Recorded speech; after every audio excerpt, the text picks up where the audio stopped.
Episode की शुरुआत में हम एक लड़की को देखते हैं जो कि एक बच्चे को कहानी सुना रही थी, जिसमें एक लड़की के पास टेलीपैथिक पावर्स होती है, जिससे कि वो सामने वाले की आंख में देखकर उसके मन की बात जान सकती थी। इसके बाद हम हमारी फीमेल लीड यूरी को देखते हैं, जो कि एक चॉकलेट कंपनी की सीईओ है। उनकी कंपनी ककाओ हस्क से कॉफ़ी बनाती है, जिससे कि बाकी कंपनीज डिस्कार्ड कर देती है, और हम देख पाते हैं कि वो चॉकलेट के लिए बहुत ही ज़्यादा पैशनेट है। यूरी अब जैसे ही कंपनी के स्टोर में जाती है तो वहाँ एक कस्टमर अपनी बेटी के साथ आया हुआ था, जो कि चॉकलेट खाने की जिद कर रही थी। यूरी यहाँ पर जैसे ही कस्टमर की आंखों में देखती है तो उसके थॉट्स सुन पाती है। उसे पता चलता है कि कस्टमर के पास उसकी बेटी के लिए चॉकलेट खरीदने को बजट नहीं है और उसको कैविटीज़ की प्रॉब्लम है। तो यूरी अब उस कस्टमर को प्लांट बेस्ड स्वीटनर वाली चॉकलेट्स रिकमेंड करती है, जो कि उसके बजट के अंदर भी थी। ये जानकर वो कस्टमर और उसकी बेटी दोनों ही खुश हो जाते हैं। यहाँ सब हमें 12 साल पहले का सीन दिखाया जाता है, जब यूरी अपनी डैड के साथ केप क्रितापू नाम की जगह पर आई थी, जहाँ समुद्र में उन्हें सी ओटर दिखते हैं।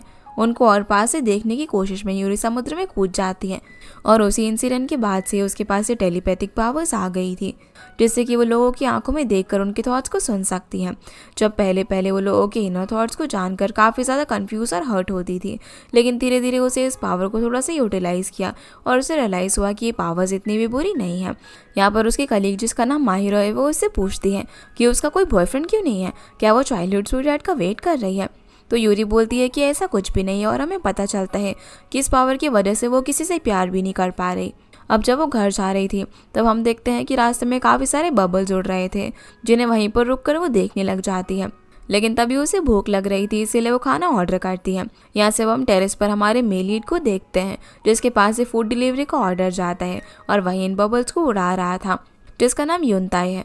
वो यूरी को अब उसका फूड डिलीवर करता है, जिसमें वो एक नोट लिखकर उसे कोरियन फूड भी सजेस्ट करता है। साथ में ओटर की ड्राइंग भी बनाई हुई थी। अगले दिन अब जब यूरी कंपनी में होती है तो वो कुछ सामान लेकर जा रही थी, जिससे डेस्क पर रखा हुआ गलती से एक स्क्रैप बॉक्स नीचे गिर जाता है। वो उसे उठाने लगती है और इस छोटी सी बात को लेकर सभी को बोलने लग जाती है कि हमारे यहाँ वॉल पर हैंग करने वाले ट्रैश कैंस होने चाहिए। जिसे ऐसे देखकर हाना कोई उसे एक स्नैक बार देता है, जिसे वो बैठकर खाने लग जाती है, और उसे खाने के बाद जब उसका मन शांत हो जाता है तो वो हनाको से इसके लिए थैंक यू बोलती है। अब यहाँ पर वो उसे बताता है कि अगर हम वो हैंग करने वाले ट्रैश कैंस लगाएंगे ना तो बहुत ज़्यादा एक्सपेंसिव रहेंगे, इससे बेटर ये है कि हम मिनी कैंस को टेबल के नीचे रख दे। जो सुनकर वो मान जाती है और उसे थैंक यू बोलती है, क्योंकि वो कंपनी के अंदर फाइनेंसेस का बहुत ही अच्छे से ध्यान रखता था। अब जब वो काम खत्म करके घर पहुँचते हैं तो उसे काफ़ी भूख लग रही थी। वो युनताई का रिकमेंड किया हुआ कोरियन फूड ऑर्डर करती है, जो कि उसे बहुत ही अच्छा लगता है। साथ ही उसने उसे एक और कोरियन फूड भी रिकमेंड करा हुआ था, तो वो उसे भी ऑर्डर कर लेती है, और रिकमेंडेशन के लिए उसे एक थैंक यू नोट भी लिखती है। युनताई जैसे ही फूड का ऑर्डर देने के लिए जाता है तो वो उस नोट को पढ़ता है, जिसके अंदर यूरी ने भी एक ओटर बनाया हुआ था, जो कि उसे क्यूट लगता है, और वो फिर से उसे एक और फूड रिकमेंड करके चला जाता है। जो सब कुछ यूरी गेट के पीछे से देख रही थी। उसके जाने के बाद वो अपना फूड कलेक्ट करती है और रिकमेंड किया हुआ खाना सर्च करके देखती है, जो कि उसे काफ़ी अच्छा लग रहा था। अगले दिन अब यूरी माहिरो के साथ रेस्टोरेंट में होती है, जहाँ ये लोग यही रिकमेंड किया हुआ फूड खा रहे थे। माहिरो उससे बात कर रही होती है, लेकिन यूरी तो खाने के अंदर बिजी थी। ये देखकर माहिरो बोलती है कि तुम मेरी बात सुन भी रही हो या फिर नहीं। तो यूरी बोलती है कि उसका कोई बॉयफ्रेंड नहीं है, इसलिए वो उसकी बातों से रिलेट नहीं कर पा रही है। तभी माहिरो भी खाते हुए बोलती है कि ये खाना वैसे बहुत ही अच्छा है। इस पर यूरी उसे बताती है कि एक फूड डिलीवरी वाला लड़का उसे नोट में फूड रिकमेंड करता है, जो कि बहुत ही टेस्टी होता है। पर इस पर माहिरो बोलने लग जाती है कि तो सस्पिशियस लगता है, लेकिन यूरी उसकी बात नहीं मानती। अगले सीन में अब जब यूरी अपने घर में होती है तो उसे मैसेज आता है कि उसका फूड ऑर्डर कैंसिल हो गया है। उसे काफ़ी ज़्यादा भूख लग रही थी, जिस वजह से उसे काफ़ी गुस्सा आता है। वो और जगह से भी फूड ऑर्डर करने की कोशिश करती है, लेकिन वहाँ पर काफ़ी वेटिंग चल रही थी, इसलिए वो अपना फ्रिज ओपन करके देखती है, पर उसमें भी कुछ भी खाने को नहीं था। इसीलिए वो जल्दी से बाहर निकलती है, पर तभी उसे पता चलता है कि बाहर तो बारिश हो रही थी। फिर भी वो खाने के लिए बाहर जाने लगती है, पर गलती से युनताई से टकरा जाती है, जो उसे गिरने से बचा लेता है और उसकी आंखों में देख रहा था। अब जैसे ही वो उठता है तो उसके रेनकोट से गलती से पानी यूरी के फेस पर गिर जाता है, जिसके लिए वो उसे सॉरी बोलता है। तभी यूरी उसके हाथ में वो नोट पढ़ लेती है, जिसमें लिखा हुआ था कि बारिश में मेरी साइकिल फिसलने की वजह से खाना गिर गया, इनकन्वीनियंस के लिए सॉरी। जो देखकर यूरी पूछती है कि क्या तुम ही मेरे फूड डिलीवरी गाय हो। तो युनताई बोलता है कि हाँ, और लगता है कि तुम्हें मेरी कस्टमर होगी। उसे जापानीज थोड़ी सी कम आती थी और उसे यूरी को देखकर लगता है कि वो बहुत ज़्यादा गुस्से में है। वो सिचुएशन एक्सप्लेन कर रहा होता है पर यूरी बाहर जाने लगती है। वो बोलता है कि बाहर बहुत तेज़ बारिश हो रही है, अभी जाना डेंजरस होगा। लेकिन वो बोलती है कि उसे बहुत ही भूख लगी है और जब भी उसे भूख लगती है तो वो बहुत ही ज़्यादा गुस्से में आ जाती है। जिसे ऐसे देखकर वो उससे पूछता है कि क्या उसे सुंडुबू पसंद है। यूरी उसे बोलती है कि हाँ, उसे ये डिश बहुत ही ज़्यादा पसंद है। अब वो उसे 5 मिनट वेट करने के लिए बोलकर चला जाता है। वो अब अपने अपार्टमेंट से उस डिश को लेकर आता है और उसे खाने के लिए देने लगता है, जो चीज़ यूरी को सस्पिशियस लगती है। पर युनताई उसका शक दूर करने के लिए पहले खुद उस डिश को टेस्ट करता है और उसे अपनी सारी इन्फॉर्मेशन देता है। वो बताता है कि मैं कोरिया से हूँ, 2 साल से जापान में ही रह रहा हूँ। साथ ही वो उसे अपने यूनिवर्सिटी का आई कार्ड भी दिखाता है और बताता है कि वो पास ही के अपार्टमेंट में रहता है। फिर वो उस डिश को यूरी को पकड़ा कर चला जाता है। यूरी अब जैसे ही उसे टेस्ट करती है तो उसे पुराना समय याद आ जाता है, जिसमें अपने डैड से बोलती है कि उसे कॉफ़ी नहीं चॉकलेट पसंद है। तो उसके डैड उसे बोलते हैं कि दोनों ही ककाओ से बनते हैं, लेकिन उसके यूज़ करने के तरीके पर डिपेंड करता है कि वो स्वीट होगा या बिटर। ठीक है, ऐसे ही लाइफ होती है। उसकी स्वीटनेस और बिटरनेस हम पर ही डिपेंड करती है कि हम अपनी लाइफ को कैसे जीते हैं। जो सब याद करके वो खुश होकर उन डिश को खा रही होती है। दूसरी तरफ युनताई भी अपने घर पर पहुंच जाता है, जहाँ पर उसकी मॉम की फ़ोटो लगी हुई थी। उसे भी काफ़ी भूख लग रही थी पर उसने अपना खाना यूरी को दे दिया था और उसे वो यूरी का गुस्से वाला फेस याद आता है। इधर यूरी को युनताई गॉड की तरह लगता है। वो सोचती है कि उसके थॉट्स तो कोरियन लैंग्वेज में है, जिस वजह से वो उन्हें नहीं पढ़ पा रही थी। अगले सीन में अब युनताई अपने कॉलेज जाता है, जहाँ में पता चलता है कि वो वाइल्ड लाइफ प्रिजर्वेशन में मेजर कर रहा है।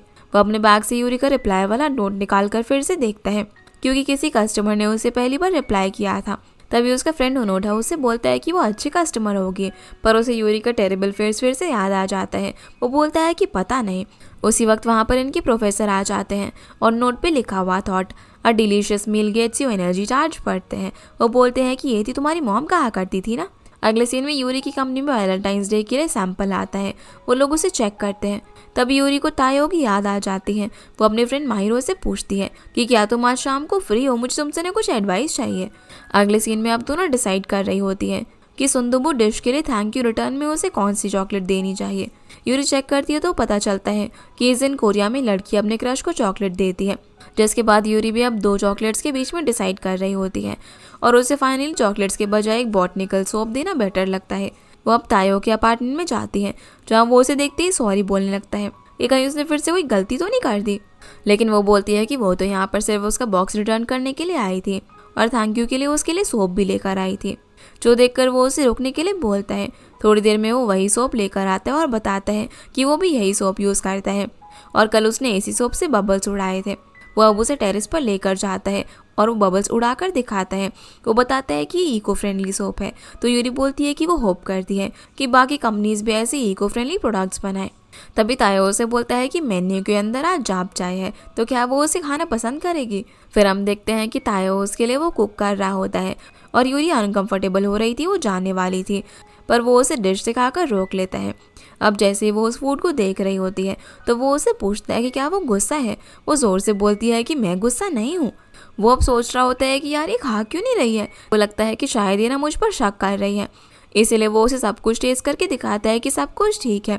जो देखकर उसे हंसी आ जाती है और वो भी खाना शुरू कर देती है, जो कि उसे बहुत ही ज़्यादा टेस्टी लगता है। जिसे ऐसे देखकर तायो को अपना पुराना टाइम याद आ जाता है, जब वो छोटा था और उसकी मॉम कुक करती थी, जो देखकर वो स्माइल कर रहा था। यूरी पूछती है कि वो स्माइल क्यों कर रहा है। तो बोलते हैं कि क्योंकि मैं बहुत ही खुश हूँ, बहुत दिनों बाद मैं किसी के साथ खाना खा रहा हूँ। खाने के बाद यूरी उसके लिए उसे थैंक यू बोलती है और कहती है कि खाना बहुत ही टेस्टी था। तो वो उसे बोलता है कि अब समझ में आया, जब तुम्हें भूख लगती है तो तुम्हें गुस्सा आ जाता है। फिर वो उसे पूछता है कि क्या तुम्हें किमची पसंद है, जिस पर वो हाँ बोलती है। वो पूछता है कि स्पाइसी या फिर लेस स्पाइसी। तो बोलती है कि वो ज़्यादा स्पाइसी खाना हैंडल नहीं कर पाती। तभी उसकी नज़र बोर्ड पर लगी हुई इसके रिप्लाई नोट पर जाती है। तायो बताता है कि वो पहली कस्टमर है जिसने उसे रिप्लाई दिया था और ओटर्स उसे काफ़ी ज़्यादा पसंद है और वो उन्हीं पर रिसर्च कर रहे हैं, जो कि फ्यूचर में एक्सटिंक्ट होने वाले हैं। यूरी पूछती है कि तुम पर्टिकुलरली ओटर पर क्यों ही फोकस कर रहे हो। तो बताता है कि कोई स्पेसिफिक रीज़न नहीं है, बस वो मुझे ना काफ़ी अच्छे लगते हैं। वो उससे पूछता है कि ये तुम्हें भी पसंद है। तो यूरी हाँ बोलती है। इसलिए वो उसे ओटर का एक स्टफ टॉय देता है और बोलता है कि तब तो हम दोनों एक जैसे हैं। जो कि यूरी को बहुत ही ज़्यादा इनोसेंट लगता है। अगले सीन में अब यूरी अपनी कंपनी में होती है, जहाँ वो हानाको से पूछती है कि क्या मैं गुस्सा हो जाती हूँ जब मुझे भूख लगती है, तो वो हाँ बोलता है। यूरी कहती है कि कब से, तो बोलता है कि जब से मैं तुम्हें जानता हूँ तब से। यूरी कहती है कि इसका मतलब कॉलेज से, तुमने मुझे इस बारे में बताया कि नहीं। वो बोलता है कि तुमने कभी पूछा ही नहीं। वो उसे बोलता है कि तुम सिर्फ अपने आप को ही समझ नहीं पाती, जबकि तुम हर किसी को जानती हो। तुम्हारे पर्सपेक्टिव और रैशनल चॉइसेस ने इस कंपनी को बहुत बार बचाया है और ये एंटरप्रेन्योर की बहुत ही बड़ी स्ट्रेंथ होती है। तब यूरी को हार्मनी केयर सेंटर से कॉल आता है और वो जल्दी से वहाँ पर चली जाती है। हमें पता चलता है कि वहाँ पर उसके डैड एडमिट है, जिनकी पूरी बॉडी पैरालाइज हो रखी थी। यूरी उनकी थॉट्स को सुनकर इसी तरीके से उनसे कम्युनिकेट करती थी। और हमें पता चलता है कि जब 12 साल पहले उसको ये एबिलिटी मिली थी, तभी उसके डैड की बॉडी ने काम करना बंद कर दिया था। यहाँ हम उस एक्सीडेंट सीन को देखते हैं, जिसमें यूरी सी ओटर को देखकर इतनी एक्साइटेड हो जाती है कि उसे देखने के लिए समुद्र में कूद पड़ती है। उसके डैड भी उसे बचाने के लिए कूद जाते हैं, पर पानी बहुत ठंडा होने की वजह से उनके ब्रेन में स्ट्रोक आ गया था। वो तभी से हॉस्पिटलाइज्ड है। यूरी इस चीज़ के लिए बहुत ही ज़्यादा रोती है और उनसे सॉरी बोलती है, और उसी दिन से उसे अपने डैड्स के इनर थॉट सुनाई देते हैं। डैड बोलते हैं कि मैं खुश हूँ कि तुम्हें कुछ भी नहीं हुआ, पर यूरी उनसे बोलती है कि मैं आपको सुन पा रही हूँ। अब यूरी को अपने डैड की ट्रीटमेंट के लिए पैसों की ज़रूरत थी, इसलिए उसने इस पावर को यूज़ करके अपनी कंपनी को बचाने का डिसीजन लिया। रास्ते में उसे एक नर्स मिलती है, तो बोलती है कि तुम्हारा डैड लकी है कि उन्हें तुम जैसी बेटी मिली। तभी यूरी को नर्स के इनर थॉट सुनाई देते हैं, जहाँ वो बोल रही थी कि हरमाइनी लड़की इतने पैसे एक इनक्योरेबल कंडीशन में लगाती है, मुझे इस लड़की पर ना बहुत दया आती है। जो सुनकर यूरी सैड हो जाती है। अब जब वो घर जा रही थी, तभी टेरेस से तायो उसे आवाज़ लगाता है। वो उसे रुकने के लिए बोलता है। नीचे आकर उसे बताता है कि आज उसका काम का आखिरी दिन है, अगर तुम फ्री हो तो मेरे साथ आओ। फिर हम यूरी को उसके साथ उसकी टेरेस पर देखते हैं, जहाँ उन्हें सब कुछ क्लीन करना था। वो उसे क्लीनिंग मशीन को यूज़ करना बताता है, इसीलिए वो क्लीन करने लग जाती है। तभी तायो को एक इंडेंजर्ड लीव मिलती है, जिसे वो उसे दिखाने लग जाता है। उसे देखकर वो वापस से क्लीनिंग में लग जाती है, पर तभी तायो उसकी आंखों में देखने लग जाता है, जिसे ऐसे देखकर यूरी अपना फेस ढक लेती है। वो ज़मीन पर ही सर रख कर बैठ जाती है, तो वो उसे सीधा करता है, तो वो अपने हाथ से फेस को कवर कर लेती है, लेकिन वो उसके हाथों को हटा देता है। तो यूरी उसे अपने पास ये बोलकर खींच लेती है कि मेरी आंखों में मत देखो।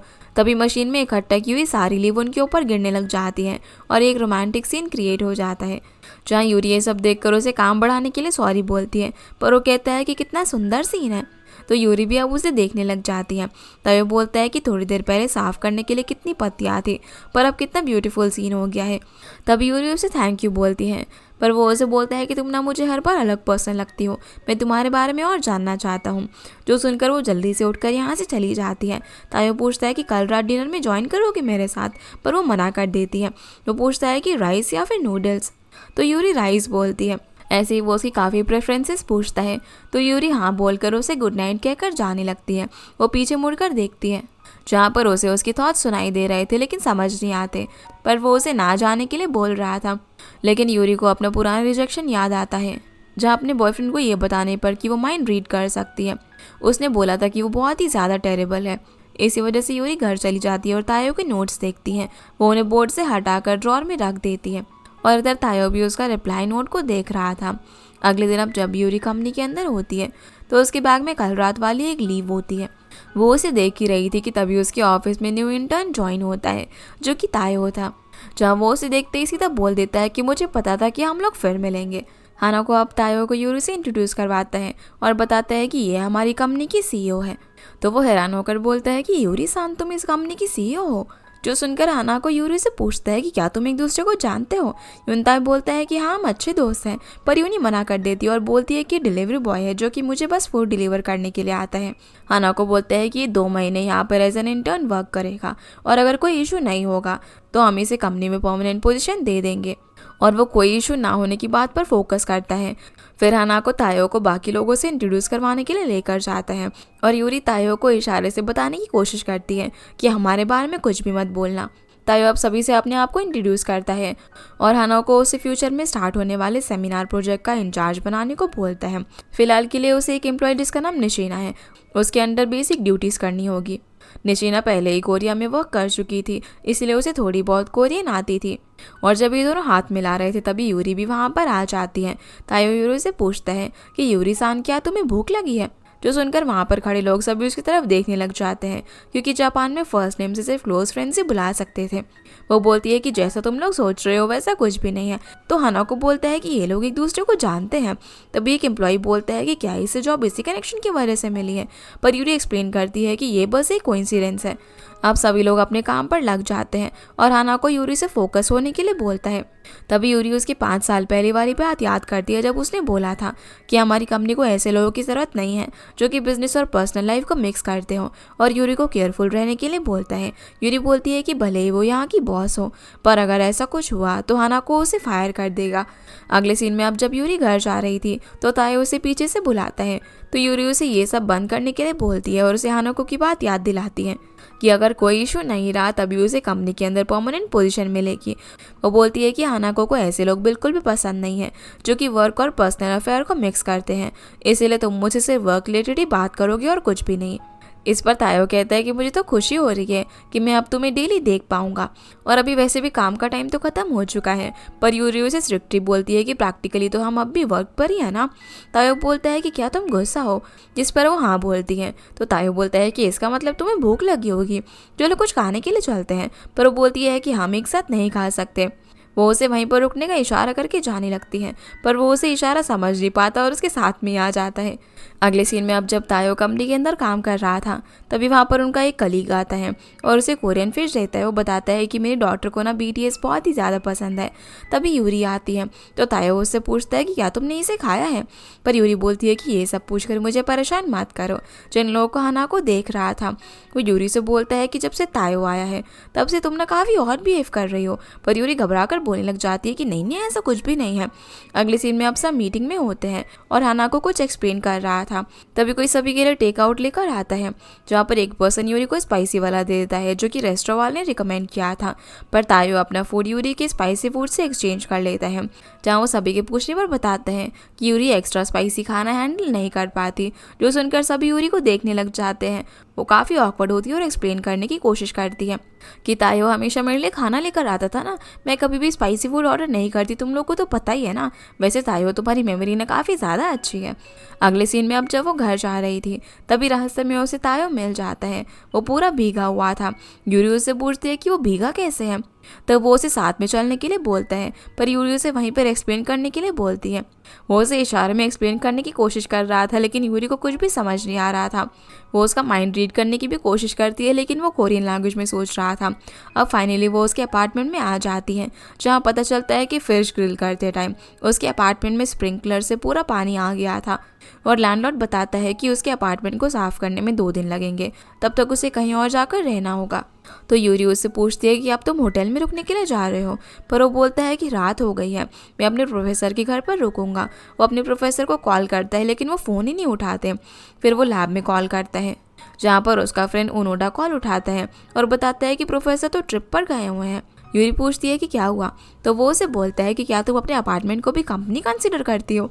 और अब क्योंकि उसके पास रहने के लिए कोई जगह नहीं थी, इसीलिए अगले सीन में हम उसे यूरी के घर में देखते हैं, जहाँ वो ज़मीन पे उसके लिए बिस्तर लगा रही थी। वो अपने आप से यहाँ पर बार बार बोल रही थी कि मैं अपने एम्प्लॉय के लिए ऐसा बहुत ही सब कर रही हूँ। यही बोलते बोलते वो अपने रूम में सोने के लिए चली जाती है, जहाँ वो सपना देखती है कि रात में तायो उसके रूम में आ गया और वो अपनी शर्ट खोल के इसके क्लोज आने लग जाता है, जो देखकर वो एकदम से बेड से नीचे गिर जाती है और उसकी नींद खुल जाती है। तायो गेट नॉक करके पूछता है कि क्या उसने कोई डरावना सपना देखा, पर वो बोलती है कि नहीं, वो उसमें बेड से गिर गई। जो सुनकर वो उसे क्यूट बोलता है।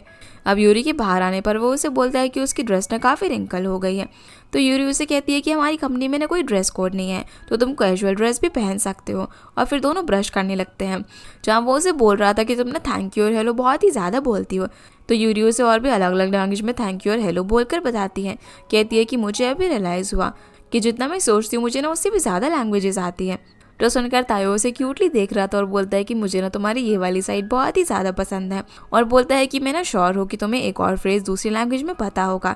यूरी पूछती है कि कौन सा, पर वो उसे नहीं बताता। जिसके बाद यूरी उससे पहले कंपनी में जाने के लिए निकल जाती है। वो भी उसके पीछे पीछे आता है। वो बोलती है कि मैंने तुमसे बोला था ना कि हम साथ में नहीं जा सकते। तो बोलता है कि पर हम लोग तो एक ही जगह पर जा रहे हैं ना। वो कहती है कि अगर हम साथ पहुँचे तो बवाल हो जाएगा। तभी एक साइकिल उसकी तरफ आती है और तायो उसे अपनी तरफ खींच लेता है। वो बोलता है कि पहले तुम बेड से गिर गई थी और अभी साइकिल से भिड़ने वाली हो, आखिर ये चल क्या रहा है। वो उसे अब वहीं पर रोक कर कहती है कि तुम ना मेरे जाने के 10 मिनट बाद चलना स्टार्ट करना, और कंपनी में मुझे बॉस कहना ये भूलकर चली जाती है। रेड लाइट पर अब जब वो रुकती है तो हनाको उसके पीछे आ जाता है, पर वो उसे तायो समझ लेती है और बोलती है कि मैंने तुमसे बोला था ना कि मेरे साथ मत आओ। पर जब वो हनाको को देखती है तो शॉक हो जाती है और बोलती है कि मेरा वो मतलब नहीं था। अगले सीन में अब वो कंपनी के स्टोर में काम कर रही थी, तभी उसे याद आता है कि उसे कोरियन लैंग्वेज में आई लव यू फ्रेज भी पता है। जहाँ माहिरो उसे बोलती है कि तुम्हें पिछले दिनों भी कोरिया के बारे में याद आ रहा था, तो यूरी बोलती है कि ये सिर्फ एक पासिंग थॉट है। उनकी बातें अब शिफ्ट होकर तायो पर आती हैं, जहाँ माहिरो बोलती है कि वो ना उससे मिलना चाहती है क्योंकि उसका ब्रेकअप हो गया है। यूरी बोलती है कि तुमने ये सब नहीं कर सकती, ये ना ऑफिस रोमांस होगा। तो निशिना बोलती है कि क्या हमारी कंपनी की कोई ऐसी पॉलिसी है कि हम लोग ऑफिस रोमांस नहीं कर सकते। यूरी बोलती है कि नहीं, ऐसा तो नहीं है, ये तो कॉमन सेंस से पता चल रहा है ना कि गलत है। तो माहिरो बोलती है कि क्या तुम हनाको की बात कर रही हो, क्योंकि उसे ये सब पसंद नहीं है। अगले सीन में यूरी एक लड़की के साथ कंपनी से बाहर निकलती है, तभी तायो वहाँ पर आ जाता है और बोलता है कि क्या तुम लंच ब्रेक पर हो। यूरी उसे लेकर अब दीवार के पीछे छुप जाती है और फिर उसे बोलती है कि मैं लंच कर चुकी हूँ। तो बोलता है कि अच्छा तुमने लंच कर लिया तो फिर ये ना डेजर्ट खाने का टाइम है। वो फिर उसे कहीं पर लेकर जाता है और बोलता है कि मुझे पता है कि तुमने अभी लंच नहीं किया है क्योंकि तुम्हारा फेस ना काफ़ी स्कैरी लग रहा है। जो सुनकर वो एम्बैरेस हो जाती है और फूड के लिए थैंक यू बोलती है। तभी तायो उसे एक ग्लास का छोटा सा ऑर्डर देता है और बताता है कि कोरिया में यूरी का मतलब ग्लास होता है, और पूछता है कि जापानीज़ में यूरी का क्या मतलब होता है, जिसका जवाब वो उसे पेपर पर लिखने के लिए देता है। तो वो लिखती है कि एक ऐसा पर्सन जो कि दूसरे की हेल्प करे और ऐसी जगह जहाँ पर लोग वापस आते हैं। वो बोलती है कि मेरे पेरेंट्स चाहते थे कि मैं ऐसी बनूं। तो तायो बोलता है कि ये तो बहुत ही लवली है। वो सोचता है कि अगर यूरी दूसरे की हेल्प करेगी तो मैं वो पर्सन बनूंगा जो कि उसकी हेल्प करूं।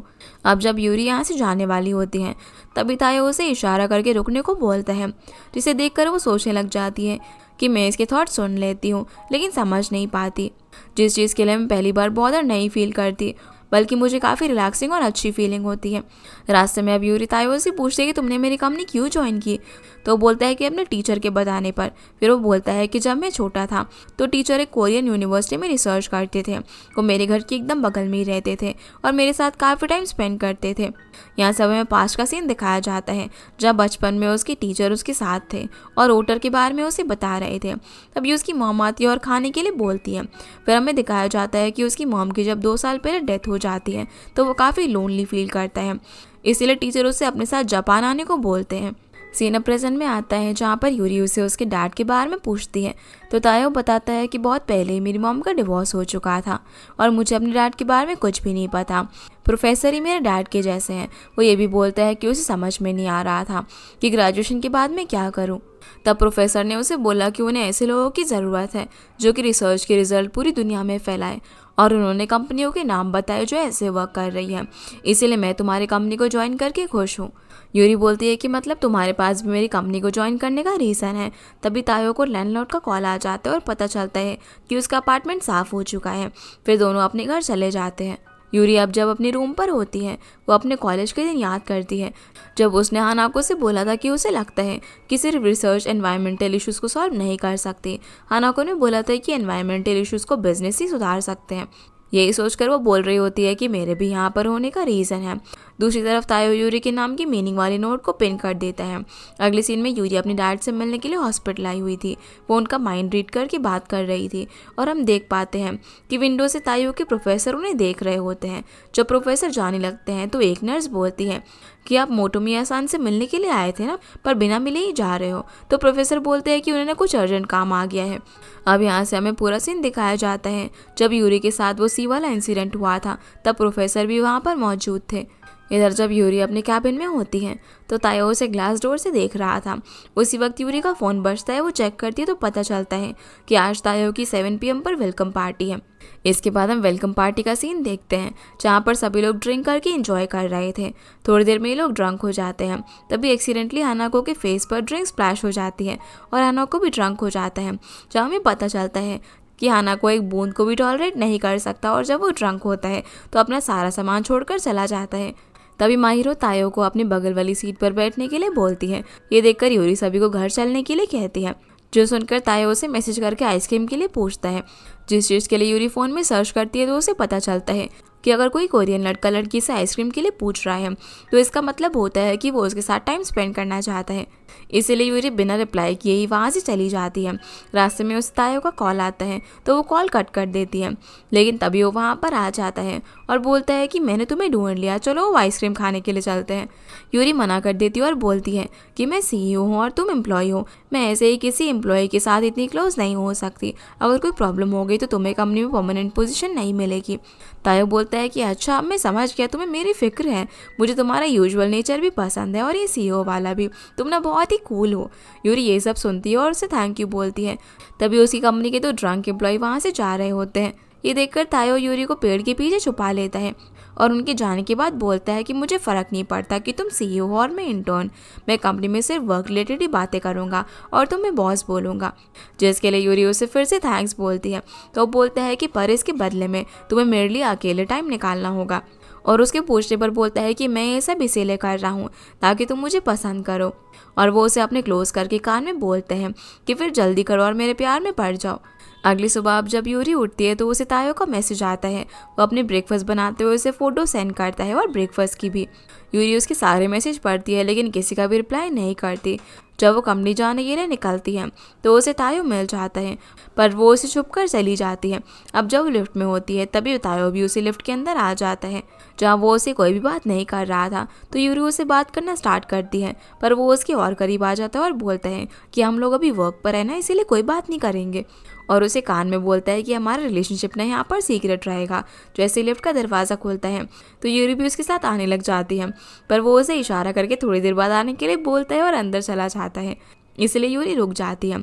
तभी हानाको आता है और उसे गुड मॉर्निंग विश करता है, जिसे एकदम से देखकर वो चौंक जाती है और बोलती है कि तुम गलत समझ रहे हो। हानाको बोलता है कि तुम्हें क्या हो गया है, मैंने तो कुछ भी नहीं कहा, और चला जाता है। ऑफिस में भी अब तायो यूरी को अवॉइड कर रहा था। बाकी एम्प्लॉयज़ भी ये चीज़ नोटिस करते हैं। अगले सीन में तायो फ़ोन रिसीव करके आहिरा को पास करता है, लेकिन वो पहले से ही किसी से कॉल पर बात कर रही थी। वो यूरी को कॉल पास करने का इशारा करती है, लेकिन वो यूरी के पास नहीं जा रहा था। तभी वो अपने कैबिन से निकलती है तो वो उसे फ़ोन पास कर देता है और बोलता है कि चॉकलेट फेस्टिवल के इवेंट में पार्टिसिपेट करने के लिए रिक्वेस्ट आई है। जिसके बाद अब हम इन सभी को मीटिंग में देखते हैं, जहाँ हानाको बताता है कि ये चॉकलेट फेस्टिवल एक इवेंट है जहाँ पर सारी अच्छी शॉप को पार्टिसिपेट करने के लिए इन्वाइट किया जाता है। फेस्टिवल के 8 दिन पहले उन्हें इन्फॉर्मेशन मिली है, जिसका मतलब है कि कोई शॉप ने विड्रॉ कर लिया होगा, जिसकी वजह से उन्हें अपॉर्चुनिटी मिली। यूरी कहती है कि हम सिर्फ एक ही कंडीशन पे ये इवेंट ज्वाइन कर सकते हैं, हम लोगों को लिमिटेड एडिशन का न्यू प्रोडक्ट रेडी करना होगा और इस इवेंट में कस्टमर हमें नोटिस करे, इसके लिए अच्छा मौका रहेगा, इसलिए मैं उनका ये ऑफर एक्सेप्ट कर रही हूँ। पर माहिरो को डाउट होता है कि क्या वो इतनी जल्दी कोई नया प्रोडक्ट डिज़ाइन कर पाएगी, जिसका ये थॉट यूरी सुन लेती है और बोलती है कि अगर तुम्हें कोई प्रॉब्लम ना हो तो इस बार मैं प्रोडक्ट डिज़ाइन करना चाहती हूँ। जिसके लिए माहिरो रेडी हो जाती है और बोलती है कि मैं नए आइडियाज़ के लिए पुरानी रेसिपीज़ को रिव्यू करूँगी। हानाको भी अब सभी को उनका काम असाइन कर देता है। यूरी फिर ऑफिस की दोनों लड़कियों को अपने न्यू आइडिया बता रही होती है, पर माहिरो बोलती है कि ये आइडिया तो अच्छा है, लेकिन वैलेंटाइंस डे की फीलिंग ना इसके अंदर थोड़ी सी मिसिंग है। ऐसी चॉकलेट होनी चाहिए जो कि देने वाले की फीलिंग बताए। अब क्योंकि तायो को निशिना से काम की रिगार्डिंग बात करनी थी तो वो चली जाती है। यूरी जब उन लोगों को जाते हुए देखती है तो माहिरो उससे बोलती है कि तुम भी किसी की केयर करती हो। यूरी बोलती है कि मुझे समझ नहीं आ रहा कि उसके मन में आखिर क्या चल रहा है। माहिरो बोलती है कि प्यार इसी चॉकलेट के जैसा है जिसका टेस्ट जानने के लिए हम लोग क्यूरियस होते हैं, और जितना क्यूरियस होता है उतने ही अपने आप को रोक नहीं पाते, और टेस्ट जानने के लिए खाना होता है। अगले सीन में अब तायो अपने टीचर और सीनियर के साथ बाहर आया होता है, जहाँ प्रोफेसर बोलते हैं कि तुम खुश नहीं हो, क्या हुआ?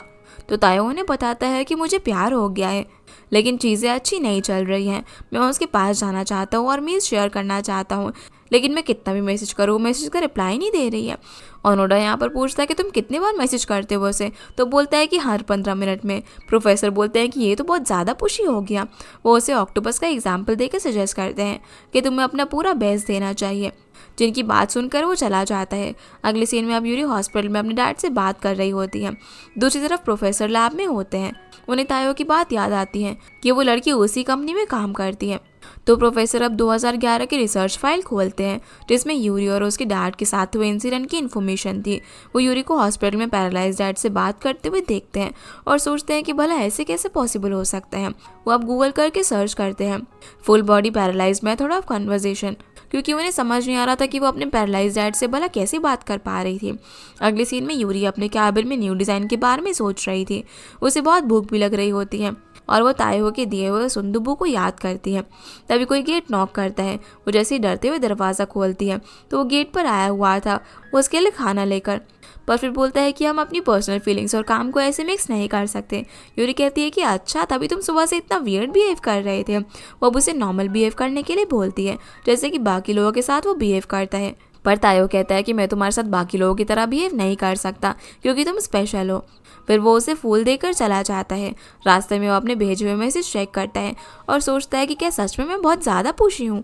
वहीं जब यूरी खाना खाती है तो उसे मैसेज करती है कि ये बहुत ही टेस्टी बना है, साथ ही उसे थैंक यू भी बोलती है, जिसका मैसेज देखकर वो काफ़ी खुश होता है और उस फूल का नाम लिनारिस बताकर उसका मीनिंग सर्च करने के लिए बोलता है, जिसका मतलब notice my love for you होता है, और कहता है कि मैं तुम्हारे बारे में ऐसा ही फील करता हूँ। तभी यूरी को भी अपने न्यू डिज़ाइन का आइडिया मिल जाता है, जिसका नाम था लैंग्वेज ऑफ फ्लावर्स।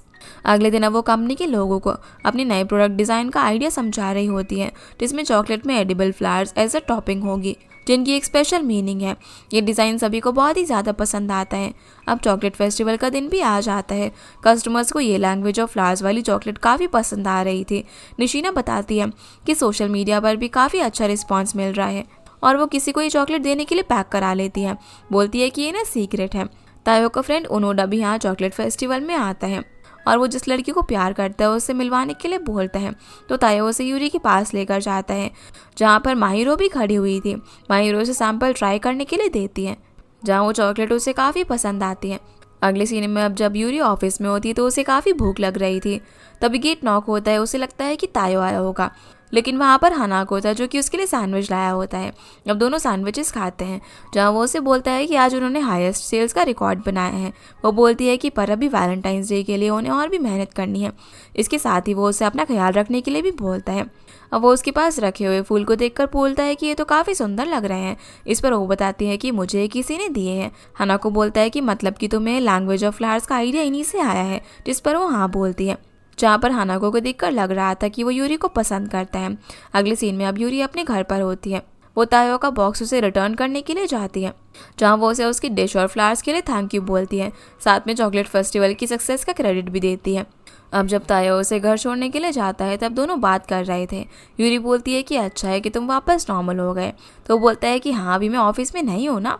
वो फिर उससे पूछता है कि क्या मैं पुशी हूँ, लेकिन वो मना करती है और उसे वेट करने के लिए बोलती है। फिर वो 2 आइसक्रीम लेकर आती है और दोनों उसे खाते हुए बात करने लग जाते हैं। तायो यहाँ पर उसे डेट पर चलने की रिक्वेस्ट करता है, जिसे वो एक्सेप्ट कर लेती है। तो वो उसे कोरियन वे में प्रॉमिस करना सिखाता है। अगली सुबह अब जब हनाको ऑफिस जा रहा था तो उसे रास्ते में फ्लावर्स की शॉप पर तायो दिखाई देता है, जहाँ वो शॉप ओनर से बोल रहा था कि मैंने जो फूल खरीदे थे उनकी वजह से कुछ अच्छा हुआ है, जिसके लिए वो थैंक यू बोलकर चला जाता है। हनाको वहाँ पर जाकर देखता है तो वो लिनारिस फ्लावर्स की बात कर रहा था और उसे पता चल जाता है कि यूरी को वो फ्लावर्स तायो ने दिए हैं। दूसरी तरफ यूरी तायो के दिए हुए ग्लास वाटर को बहुत ही प्यार से देख रही थी। इधर निशीना रेड फ्लावर्स की मीनिंग सर्च कर रही होती है। जैसे ही वहाँ पर तायो आता है तो वो उसे इन चॉकलेट्स को छुपा लेती है। इसी बीच हम हनाको को देखते हैं, वो भी टेरेस पर जाकर लिनारिस फ्लावर्स का मीनिंग सर्च कर रहा होता है। वहीं तायो यूरी को इशारा करके उनकी डेट का प्रॉमिस याद दिलाता है। यूरी तायो से किए हुए प्रॉमिस के बारे में सोच रही थी और बाहर तायो निशीना को कोरियन मोबाइल गेम खेलना सिखा रहा था। यूरी उनको खुशी से बात करता हुआ देख जेलस फील करती है। जैसे ही अब तायो बाहर जाता है तो यूरी उसके पीछे आती है। तब यूरी अननोटिस लिफ्ट के अंदर घुस जाती है, जिसे यहाँ पर देखकर तायो खुश होता है। यूरी अब उसे प्रॉमिस डेट के बारे में पूछती है और उन दोनों का वैलेंटाइंस डे की इवनिंग को डेट पर जाने का फिक्स हो जाता है। वो उसे प्रॉमिस करने को बोलता है। अब जैसी वो प्रॉमिस करने ही वाली थी तब लिफ्ट का गेट खुल जाता है और उसमें हनाको गेट पर खड़ा हुआ था, जो कि इन दोनों को देख लेता है। अब तायो तो यहाँ से चला जाता है और यूरी और हनाको के बीच में थोड़ी सी ऑकवर्डनेस आ जाती है। अगले दिन अब यूरी उठती है तो आज उसकी डेट का दिन होता है। वो जैसे ही कंपनी पहुंचती है तो उसे एक बैड इन्फॉर्मेशन मिलती है कि स्ट्रॉबेरी इस बार टाइम पर डिलीवरी नहीं हो पाएंगी, क्योंकि फार्म ओनर की वाइफ की तबीयत खराब हो गई है, जिससे स्ट्रॉबेरीज हार्वेस्ट नहीं हो पाए हैं। हनाको उन्हें कॉल करता है पर वो कॉल पिक नहीं करते, इसलिए वो डिसाइड करता है कि कोई फैक्ट्री जाकर वहाँ की कंडीशन चेक करेगा, जहाँ तायो को छोड़कर सभी एम्प्लॉयज़ किसी न किसी काम में बिजी होते हैं। इसीलिए हनाको और तायो फैक्ट्री विजिट करने के लिए जाते हैं। तायो की आज की डेट थी, इसीलिए उसका फैक्ट्री विजिट करने का मन नहीं होता। रास्ते में अब तायो हनाको से पूछता है कि हम कब तक वापस आ जाएंगे, तो हनाको बोलता है कि ये तो वहाँ की कंडीशन पर डिपेंड करता है, शायद शाम तक वापस आ जाएंगे। ये सुनकर वो खुश हो जाता है। वो यूरी को मैसेज करता है कि हम लोग 7 बजे तक वापस आ जाएंगे और फिर साथ में डिनर करेंगे। यूरी उसके लिए चॉकलेट प्रिपेयर करना चाहती थी, जिसके लिए वो माहिरो से मदद मांगती है। रास्ते में तायो हनाको को कुकी खाने के लिए देता है, पर वो मना करने लग जाता है। बोलता है कि इस टाइम पे ना मैं शुगर अवॉइड करता हूँ, लेकिन वो उसके मुंह में कुकी को ठूस देता है और बोलता है कि कोरिया में ना हम पिकी किड्स को ऐसे ही खिलाते हैं, इसीलिए वो भी खा लेता है। और फिर तायो बाहर स्नो की फोटोज क्लिक करने लग जाता है। हनाको बोलता है कि स्नो तो तुम्हारे लिए यूजुअल चीज़ है ना, तो तायो बोलता है कि ये फोटोज जिसको मैं सेंड कर रहा हूँ उसके लिए है। तो हनाको कहता है कि मुझे नहीं लगता कि उसे ये सारी चीज़ें पसंद होगी, तुम मोटोमिया को अप्रोच कर रहे हो ना। जो सुनकर तायो घबरा जाता है और बोलता है कि मैं तो किसी मोटोमिया को जानता ही नहीं हूँ। अगले सीन में यूरी और माहिरो बातें कर रहे थे, जहाँ पर माहिरो बोलती है कि तुम उसके साथ डिनर पर जा रही हो तो चॉकलेट तो लेकर जाना ही चाहिए, खाली हाथ जाना अच्छी बात नहीं होगी, पर तुम कौन सी चॉकलेट लेकर जा रही हो। तो यूरी बोलती है कि यही हमारी कंपनी की लाइनअप वाली। माहिरो बोलती है कि कुछ स्पेशल देना चाहिए ना, कंपनी में तो तायो काम करता ही है, तुम्हें कुछ उसे प्रेफरेंशियल देना चाहिए, क्योंकि और लोग भी तायो को चॉकलेट देने वाले होंगे। जो चीज़ वो निशिना को देखकर बोलती है कि तुम्हें ना केयरफुल रहना चाहिए, नहीं तो कोई और उसे तुमसे छीन लेगा। फिर उससे पूछती है कि क्या तुम्हें तायो की पसंद पता है या फिर ऐसा कुछ जो कि तुम उसे देना चाहती हो। तो यूरी लिनारिस फ्लावर्स देने की बात करती है। तभी यूरी को तायो का मैसेज आता है, जहाँ वो बोलता है कि शायद हनाको को हमारे बारे में पता चल गया है। अगले सीन में अब हनाको और तायो हॉस्पिटल में होते हैं, जहाँ फार्म ओनर की वाइफ एडमिट थी। पता चलता है कि वो अनीमिया की वजह से गिर गई थी और उनके सर में चोट लग गई। हनाको अब फार्म ओनर से बची हुई स्ट्रॉबेरीज को हार्वेस्ट करने के लिए बोलता है, जिसमें वो उनकी हेल्प करेगा, और तायो हॉस्पिटल में रुकता है उसकी वाइफ की केयर करने के लिए। दूसरी तरफ ओनाडा प्रोफेसर को बताता है कि मैं तायो की क्रश से मिला था। प्रोफेसर उससे पूछते हैं कि क्या वो कंपनी की प्रेसिडेंट है, पर वो कहता है कि नहीं, वो तो वहाँ की चॉकलेटियर है। असल में उसने गलती से माहिरो को तायो की क्रश समझ लिया था। वो प्रोफेसर से बोलने लग जाता है कि वो लड़की अच्छी है और वो चॉकलेट भी बहुत ही टेस्टी बनाती है। ये जानकर प्रोफेसर खुश होता है कि तायो की क्रश यूरी नहीं बल्कि कोई और है। तभी ओनोडा को माहिरो का मैसेज आता है, जिसमें वो उससे मिलने के लिए बुलाती है। प्रोफेसर बोलते हैं कि वो तुमसे रोमांटिक रिलेशनशिप में गाइडेंस चाहती होगी, मुझे श्योर है कि वो भी तायो को पसंद करती है। इस पर ओनोडा कहता है कि तो उसे ये चीज़ तायो को बतानी चाहिए ना, पर प्रोफेसर बोलते हैं कि वो ना एक पॉक्यूपाइन के जैसा है, जो कि बहुत ही कावर्ड क्रिएचर है, इसलिए तुम्हारी जॉब है कि तुम उसे पुश करो। दूसरी तरफ माहिरो ओनोडा के लिए चॉकलेट प्रिपेयर कर रही थी, जो कि उसे 9 बजे मिलने के लिए मैसेज करता है, जो देखकर माहिरो को लगता है कि उसके लिए उसका दिल जीतना बहुत ही आसान होगा। आगे हम देखते हैं कि हनाको और फार्म ओनर ने मिलकर स्ट्रॉबेरीज़ की हार्वेस्टिंग कर ली होती है और अब स्ट्रॉबेरीज़ फैक्ट्री में 7 बजे तक पहुंच जाएंगी। तभी फार्म ओनर की वाइफ को लेके तायो भी वहाँ पर आ जाता है। वो बताता है कि उनकी वाइफ अब ठीक हो गई है, बस उन्हें थोड़ी सी रेस्ट की ज़रूरत है। फार्म ओनर तायो को उनकी वाइफ के साथ हॉस्पिटल में रुकने के लिए थैंक यू बोलता है और उन्हें डिनर के लिए रुकने को बोलता है, पर तायो मना कर देता है। फार्म ओनर बोलता है कि क्या आज तुम डेट पर जाने वाले हो, क्योंकि वैलेंटाइंस डे था। फार्म ओनर की वाइफ भी बोलने लग जाती है कि ज़रूर से डेट पर जाना होगा, लेकिन वो मना कर देता है। तो हनाको बोलता है कि फिर हम लोग रुक जाएंगे। अगले सीन में अब यूरी के पास तायो का मैसेज आता है। वो बोलता है कि हनाको को डेफिनेटली हमारे बारे में पता है। तभी उसे हनाको का कॉल आ जाता है, जो उसे बताता है कि हमने स्ट्रॉबेरीज़ को हार्वेस्ट कर लिया है और वो अभी टाइम पर फैक्ट्री पहुंच जाएंगी, हम आज रात यहीं पर रुकेंगे। ये बोलकर वो कॉल कट कर देता है। तभी निशिना यूरी की रूम का गेट नॉक करती है और उससे पूछती है कि क्या तायो आज वापस आएगा। तो यूरी बताती है कि अभी उससे बात हुई और पता चले कि वो नहीं आ पाएगा। निशिना पूछती है कि क्या उसने तुम्हें कॉल किया। तो यूरी बोलती है कि नहीं, मुझे हनाको ने कॉल किया था। जो सुनकर वो ठीक है बोलकर चली जाती है। अगले सीन में हनाको और तायो फार्म ओनर और उसकी वाइफ के साथ डिनर कर रहे होते हैं, जहाँ पर हनाको प्लेट हटाने में उनकी वाइफ की मदद कर रहा था। तभी फार्म ओनर ड्रिंक लेकर आ जाता है। तायो बताता है कि हनाको ड्रिंक नहीं कर पाता और आज मैं भी ड्रिंक नहीं कर सकता। तो फार्म ओनर ने टी ड्रिंक करने के लिए देता है, जिसे पीते ही हनाको ड्रंक हो जाता है, क्योंकि ड्रिंक की कुछ बूंदें उसकी टी के अंदर मिक्स हो गई थी। अब ड्रंक होते ही हनाको रोने लग जाता है। वो तायो को सॉरी बोलता है। वो कहता है कि मेरे अंदर चार्म नहीं है। वो फार्म ओनर से कहता है कि आप अपनी वाइफ के लिए परेशान थे, फिर भी मैंने आपको स्ट्रॉबेरी हार्वेस्ट करने के लिए फोर्स किया, मैं इसके लिए आपसे माफ़ी मांगता हूँ। और बोलने लग जाता है कि तायो कितना लविंग और केयरिंग है, लेकिन मैं कितना ज़्यादा रूड हूँ। फिर तायो से बोलता है कि भले ही तुम बहुत ही अच्छे हो, पर इसका मतलब ये नहीं है कि वो तुम्हें रोमांटिक इंटरेस्ट से देखेगी। पर क्योंकि उसने जापानीज़ में बोला था, इसीलिए तायो उसकी बात समझ नहीं पाता, उसका मतलब पूछता है। तो हानाको बोलता है कि जो लड़की तुम्हें पसंद है वो रोमांस के मामले में, इतना बोलते ही वो वहाँ पर सो जाता है। तभी तायो फार्म ओनर की तरफ देखता है, वो भी सो चुका था। सीन अब यहाँ से यूरी पर आता है, जो हॉस्पिटल में अपने डैड के साथ होती है। डैड बोलते हैं कि तुम थकी हुई लग रही हो, क्या कुछ हुआ है? तो यूरी मना करती है। डैड बोलते हैं कि लगता है कि तुम्हें किसी से प्यार हो गया है, जिस पर वो मना कर देती है। पर डैड कहते हैं कि तुम अपनी फीलिंग्स जान नहीं पा रही हो, या फिर तुम एक्सेप्ट नहीं करना चाहती जो कि तुम फील कर रही हो। जो सुनकर वो इस बारे में सोचने लग जाती है। वहीं माहिरो ओनोडा से मिलने के लिए जाती है। उससे आने में थोड़ी सी देर हो जाती है, जिसके लिए वो सॉरी बोलता है। माहिरो तो यहाँ पर अभी तक उसे डॉक्टर मान रही थी। वो उससे पूछती है कि तुम किस टाइप की डॉक्टर हो, तो बताता है कि मैं मरीन बायोलॉजी पे फोकस कर रहा हूँ। वो उससे पूछता है कि तुमने मुझे यहाँ पर क्यों बुलाया है, तो वो उसे हिंट देने के लिए बोलती है कि मेरा दिल कुछ दिनों से ना धड़क रहा है। जिसका ये हिंट वो समझ ही नहीं पाता। उसे प्रोफेसर की बात याद आती है कि उसका रोल सिर्फ उसे पुश करने का है और राइट डायरेक्शन में हिंट देने का है। तो वो उसे बोलता है कि तुम परेशान मत हो, अपने आप को ना थोड़ा सा और पुश करो। वो उससे पूछती है कि क्या मुझे मेरी फीलिंग्स का जवाब मिलेगा, तो बोलता है कि हाँ, और वहाँ से जाने लगता है। तो वो उसे लिनारिस वाली चॉकलेट दे देती है, जिसके लिए वो उसे थैंक यू बोलता है और बोलता है कि मुझे ना तुम्हारी चॉकलेट्स बहुत ही पसंद है। इस पर वो बताती है कि ये ना कस्टमाइज्ड प्रोडक्ट है जिसका नाम लिनारिस है। वो इसकी मीनिंग सर्च करने के लिए बोलती है। तो वो बोलता है कि क्या तुम्हें इसका मीनिंग नहीं पता? माहिरो कहती है कि मुझे पता है, इसका मतलब please notice my love for you होता है। वो बोलता है कि तुमने चिंता करने की ज़रूरत नहीं है, मैं इसकी गारंटी लेता हूँ। तायो ना बहुत ही लकी बॉय है, ये बोलकर वहाँ से चला जाता है। अगले सीन में अब जब यूरी घर पर होती है तो उसे तायो का कॉल आता है। वो यूरी के साथ डेट मिस हो जाने के लिए उसे सॉरी बोलता है। जब यूरी उसे हानाको के बारे में पूछती है तो बताता है कि वो ड्रंक हो गया है। उसी वक्त यूरी की डोरबेल बजती है। जब वो दरवाज़ा खोलती है तो वहाँ पर तायो आया हुआ था। वो उसे देखकर सरप्राइज हो जाती है और बोलती है कि तुम तो रात में वहीं पर रुकने वाले थे ना। तो तायो बोलता है कि लेकिन प्रॉमिस तो प्रॉमिस होता है ना। वो उसे स्ट्रॉबेरीज देता है और जाने लगता है। यूरी बोलती है कि इतनी जल्दी जा रहे हो? तो वो कहता है कि हानाको अभी कार में है और उसे ड्रॉप करना था। यूरी बोलती है कि फिर तो तुम्हें जाना चाहिए। अब वो जाने से पहले उसका सर पकड़कर उसे कोरियन में रिपीट करता है और उसे कहता है कि मैंने ना तुम्हारे ऊपर जादू कर दिया है, आज तुम मेरे बारे में ड्रीम्स देखोगी। जो सुनकर उसे वही टाइम याद आ जाता है जब तायो उसके क्लोज आकर इंटीमेट हो रहा था। वो एकदम से बोल देती है कि मैं ऐसा कुछ नहीं करूँगी और तायो भी उसे गुड नाइट बोलकर चला जाता है। अगले दिन अब जब यूरी ऑफिस में होती है, वो निशिना को तायो को चॉकलेट देते हुए देखती है, जो दोनों कोरियन में बातें कर रहे थे, जहाँ पर उसे एक वर्ड की मीनिंग पता होती है जिसका मतलब पसंद था। जिससे वो सोचने लग जाती है कि कहीं तायो ने निशिना को ये तो नहीं बोला कि तुम मुझे पसंद हो। तभी हानाको यूरी के कैबिन में आ जाता है। वो उसकी डेस्क पर लिनारिस चॉकलेट का कस्टम पैक रखा हुआ देखता है।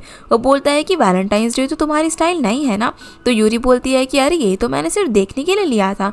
वो बोलता है कि कुछ दिनों से ना तुम काफ़ी अलग बिहेव कर रही हो। यूरी पूछती है कि कैसे? वो बोलता है कि तुम ना ऐसी नहीं हो कि इमोशंस तुम्हें कंट्रोल कर सके, इसीलिए मैं तुम पर ट्रस्ट करता हूँ और बिजनेस। तब यूरी उसका सेंटेंस कंप्लीट करते हुए बोलती है कि हाँ, बिजनेस के बारे में मुझे लोगों से ज़्यादा पता है। इसके बाद हानाको अब टेरिस पर खड़ा होकर यूरी और माहिरो की पुरानी बात याद कर रहा था, जब यूरी ने बोला था कि वो कभी रोमांस में इंडल्ज नहीं होगी, और बोलता है कि तुम्हारी उस बात का क्या हुआ। आगे हम देखते हैं कि यूरी तायो के साथ डिनर पर आई होती है। वो पूछता है कि क्या तुम्हें लगता है कि हानाको को हमारे बारे में पता चल गया है? तो वो बोलती है कि उसके लिए तुम परेशान मत हो। वो बोलता है कि कल तुमने क्या किया? तो बताती है कि मैं यूजुअल चीज़ें, बिजनेस वर्क और माहिरो के साथ बातें की। उसे ना कोई लड़का पसंद आ गया है। तो तायो उसके बारे में पूछता है कि क्या तुम्हें भी कोई पसंद है, जिस पर वो हंस देती है। तायो बोलता है कि कल जब मैं बाहर था पूरा टाइम बस तुम्हें याद कर रहा था, और क्या तुम मेरे कल वापस आने पर और भी ज़्यादा अडोरेबल हो गई थी। जो सुनकर वो शर्मा जाती है और नापकिन से अपना फेस कवर कर लेती है। वो बोलती है कि फूड ना काफ़ी अच्छा है और रेस्टोरेंट भी प्रेटी है।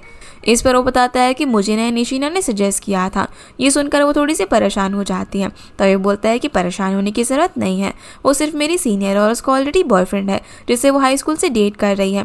यूरी बोलती है कि फिर वो चॉकलेट्स कैसी थी? तो वो बोलता है कि वो तो उसने सभी एम्प्लॉयज़ को दिया है। जो सुनकर वो रिलैक्स होती है और स्माइल करती है। तायो बोलता है कि क्या तुम जेलस हो रही थी?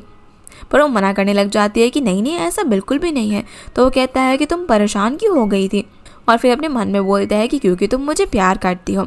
यूरी वॉशरूम में जाकर इस लाइन की जापानीज़ ट्रांसलेशन सर्च करती है और फिर अपने डैड की बात याद करती है कि या तो तुम अपनी फीलिंग को समझ नहीं पाती या फिर उन्हें एक्सेप्ट नहीं करना चाहती। डिनर के बाद अब जब ये लोग पैदल घर जा रहे थे तो तायो उसे एक झूली पर बैठाता है। वो उसके फिंगर में रिंग के जैसे एक रिबन पहनाता है जो कि उसने रेस्टोरेंट से उठा लिया था, जो देखकर यूरी अपने मन में बोलती है कि मैं अपनी फीलिंग से फुल्ली अवेयर हूँ, मुझे पता है कि मैं निशिना से क्यों जेलस हुई थी। और तायो भी यहाँ पर अपने मन में सोचता है कि काश एक दिन मैं इसे असली रिंग दे पाऊँ। यूरी सोचती है कि मैं ना क्यूरियस हूँ कि आखिर इसके दिल में चल क्या रहा है। तायो बोलता है कि क्या ये रोमांटिक है, तो यूरी मन में बोलती है कि इस लड़के से तो मुझे प्यार हो गया है। वह उसे लिनारिस वाली चॉकलेट देती है और जाने लगती है, पर वो उसका हाथ पकड़ लेता है और मन में बोलता है कि यूरी बार बार क्या अपने कान पर हाथ रखती रहती है। तभी उसे अपने बचपन का टाइम याद आता है जिसमें एक लड़की उसे पिक्चर बुक से स्टोरी सुना रही थी जो कि हमने ड्रामा की शुरुआत में देखा था। उस पिक्चर बुक की कहानी में भी लड़की अपने कान पर हाथ रखकर दूसरों की मन की बात को सुन सकती थी, इसीलिए तायो को वो लड़की यूरी जैसी लगती है। अगली सुबह अब जब यूरी उठती है तो उसे याद आता है कि तायो ने उसे कल मन के अंदर नूना कहा था। जैसे वो ऑफिस जाती है तो देखती है कि कमाई और निशिना एक कोरियन ड्रामा देख रहे होते हैं जिसमें नूना वर्ड आ रहा था। वो भी अब धीरे धीरे वहाँ पर आ जाती है और उनके पीछे खड़ी होकर देखने लग जाती है। उसे पता चलता है कि नूना का मतलब एल्डर सिस्टर होता है। उसी वक्त उनकी मीटिंग का टाइम हो जाता है, जहाँ मीटिंग में पता चलता है कि उनका चॉकलेट फेस्टिवल सक्सेसफुल रहा और उनका सेल्स रिकॉर्ड भी टूट गया। हाना को बताता है कि अगले वीक में सेमिनार होने वाला है जो कि उनकी कंपनी की फिलॉसफी भी फोकस्ड होगा, और क्योंकि तायो को एनवायरमेंटल इश्यूज़ के बारे में काफ़ी इन्फॉर्मेशन थी इसीलिए उसे इस सेमिनार का इंचार्ज बनाता है। क्योंकि ये सेमिनार उसके कॉलेज में ही होने वाली थी, तायो सजेस्ट करता है कि स्टूडेंट्स को स्मेल या फिर टेस्ट करने के लिए वो लोग रिलेटेड चीज़ें लेकर जाएँ। तो यूरी सजेस्ट करती है कि वो लोग रोस्टेड काकाओ बीन्स लेकर जाएंगे। मीटिंग के बाद यूरी अपने कैबिन में जाकर नूना वर्ड का मीनिंग सर्च करती है। दूसरी तरफ तायो यूरी की दी हुई लिनारिस चॉकलेट खोलता है और बहुत ज़्यादा खुश हो जाता है। वो सोचता है कि मैं यूरी के लिए स्पेशल हूँ। तभी उसे ओनोडा का कॉल आता है। वो बोलता है कि अगर कोई हेल्प चाहिए होगी तो बताना। तो तायो उसे एनिमल्स के पार्ट्स चेक करने के लिए बोलता है। ओनोडा भी यहाँ पर तायो से बोलता है कि तुम्हारी क्रश ने ना मुझे चॉकलेट्स दी है, उसके लिए उसे थैंक यू बोल देना। जो सुनकर वो कंफ्यूज हो जाता है। वहीं यूरी अपने कैबिन में नूना वर्ड के मीनिंग का वीडियो देख रही थी जहाँ पर कोई बताता है कि ये वर्ड लोग बहुत वुमेन्स और गर्ल्स को बोलते हैं और ये वर्ड रोमांटिक इंटरेस्ट रिप्रेजेंट नहीं करता। ये सुनकर वो सोचने लग जाती है कि इसका मतलब तायो उसे रोमांटिक वे में नहीं देखता है। अब थोड़ी देर बाद जब वो बॉक्सेस लेकर आ रही होती है तभी उसे तायो की आवाज़ सुनाई देती है जो अपने सभी कलीग से पूछ रहा होता है कि क्या तुमने खाना खा लिया। यूरी सोचती है कि तायो तो ये बात सभी से पूछता है क्योंकि उसे लग रहा था कि वो उसके लिए स्पेशल है। वो अब इसके बारे में फिर से सर्च करती है कि कोरियन लैंग्वेज में अगर कोई ये पूछता है कि क्या तुमने खाना खा लिया तो इसका मतलब क्या होता है। उसे फिर से उसी लड़की की वीडियो मिलती है जिसमें वो बताता है कि बहुत सी लड़कियाँ सोचती हैं कि अगर किसी ने उनसे पूछा कि क्या तुमने खाना खा लिया तो वो डेट के लिए पूछ रहा है, लेकिन कोरियन लैंग्वेज में अगर कोई ये पूछ रहा है तो इसका मतलब एकदम ही नॉर्मल होता है, जैसे कि कोई हालचाल पूछ रहा हो। यूरी को यहाँ पर उस पर्सन की और भी वीडियोस मिलती हैं जिसमें वो जोहा वर्ड की मीनिंग बता रहा होता है और बोलता है कि जोहा का मतलब लव बिल्कुल भी नहीं होता, सारंगी का मतलब लव होता है। तभी यूरी की नज़र हानाको पर पड़ती है जिसे देखकर एकदम से वो चौंक जाती है। हानाको बोलता है कि मैंने नॉक किया पर तुमने सुना नहीं, इसीलिए मैं अंदर आ गया।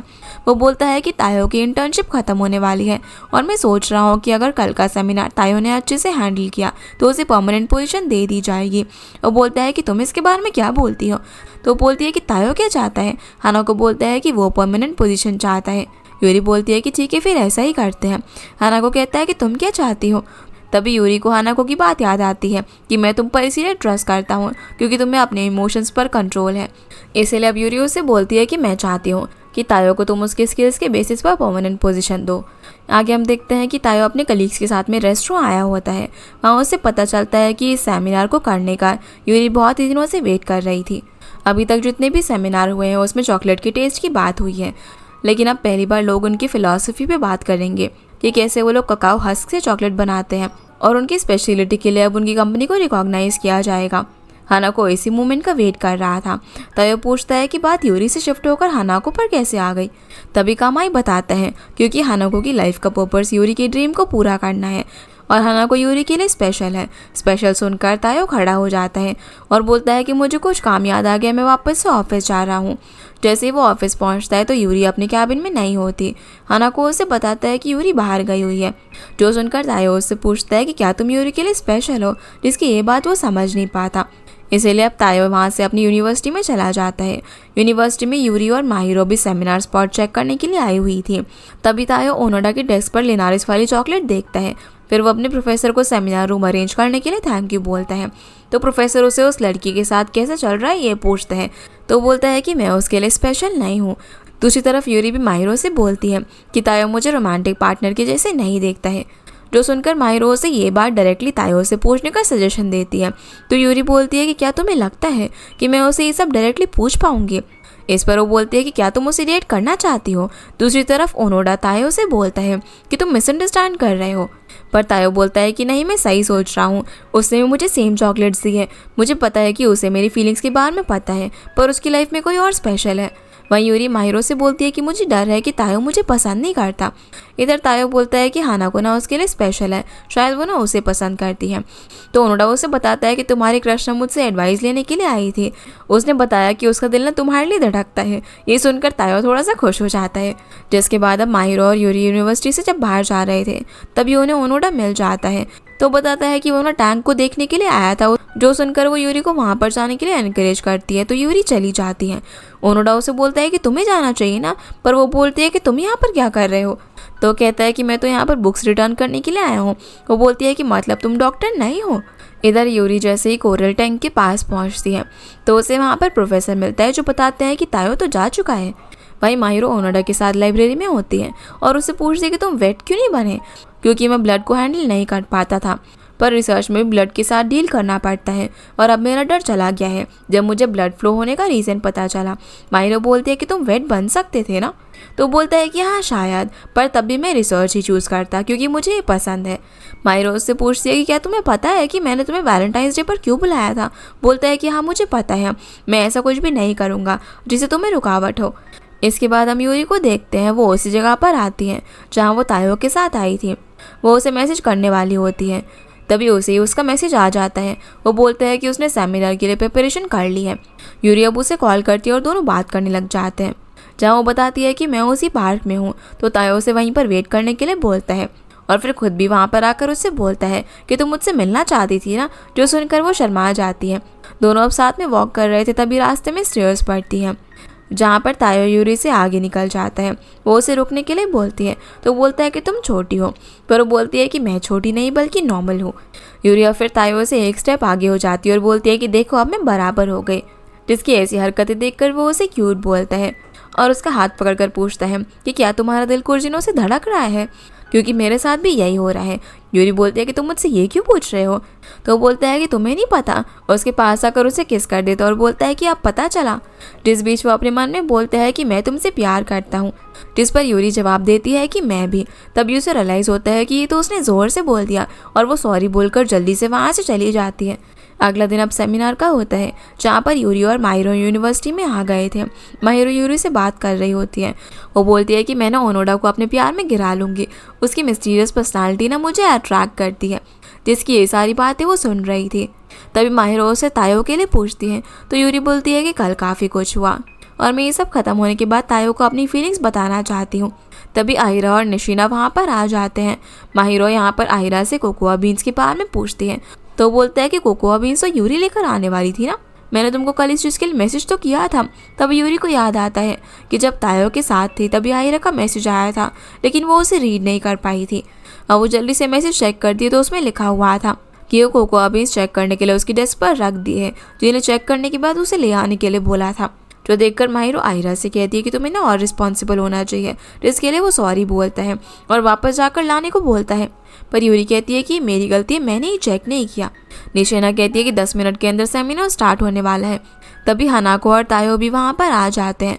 यूरी हानाको को ये बात बताती है और उसे सॉरी कहती है। निशिना सजेस्ट करती है कि वो पास में शॉप से ककाओ बीन्स खरीद कर लेकर आ सकती है, पर हानाको बोलता है कि उसकी फ्रेग्रेंस तो बहुत ही ज़्यादा कम होती है और वो उन बीन्स को रोस्ट करने के लिए बोलता है जिससे सभी स्टूडेंट स्मेल कर सके। अगले सीन में अब सेमिनार शुरू होता है और तायो स्पीच देता है। उसके बाद माहिरो ककाओ बीन्स को रोस्ट करती है और एक्सप्लेन करती है, जहाँ प्रोफेसर ओनोडा से पूछता है कि क्या यही वो लड़की है, जिस पर वो हाँ बोलता है। जहाँ पूरे सेमिनार को हानाको और यूरी पीछे से खड़े होकर देख रहे थे। यूरी हानाको को थैंक यू बोलती है, जहाँ पर हानाको यूरी से तायो को ऑफिशियली हायर करने के लिए कह देता है। यहाँ से अब हम रात का सीन देखते हैं, जहाँ पर हानोका अपनी डेस्क पर बैठकर एक पुरानी फोटो को देख रहा था और फिर जाने के लिए तैयार होता है। यूरी आकर उसे फिर से थैंक यू बोलती है, जहाँ जाते समय वो उससे बोलता है कि मैं क्लियर करना चाहता हूँ कि हमारी कंपनी में ऑफिस रोमांस पर कोई भी रोक नहीं है। ये बोलकर वो यूरी की तरफ देखता है और एक्सप्लेन करने के लिए जा ही रही होती है, पर वो बोल देता है कि ये क्लियरली सबको देख रहा है। जो सब कुछ बोलते हुए वो सैड लग रहा था और अपने मन में सोचता है कि मैं हमेशा से ही तुम्हें पसंद करता था। जिसके मन की बातें यूरी सुन लेती है और हानाको यहाँ से चला जाता है। यूरी सोचती है कि मुझे लगा था कि मुझे पता है कि लोगों के दिल में क्या है। अब वो घर जाते समय भी यही सब के बारे में सोच रही थी। वहीं ताई अपार्टमेंट के सामने खड़ा होकर उसी का वेट कर रहा था। वो यूरी से बोलता है कि मैं तुम्हारे लिए स्पेशल बनना चाहता हूँ और उससे पूछता है कि तुम हानाको के बारे में कैसा फील करते हो, जिस पर वो कोई भी जवाब नहीं देती। तो तायो पूछता है कि क्या तुम उसे पसंद करती हो। जो सुनकर यूरी अंदर जाने लगती है तो तायो बोलता है कि तुम हमेशा भाग क्यों जाती हो, मैं तुमसे प्यार करता हूँ, क्या तुम भी मुझे प्यार करती हो। यूरी मना करती है और सॉरी बोलकर चली जाती है। जो सुनकर तायो को बुरा लगता है और वो भी चला जाता है।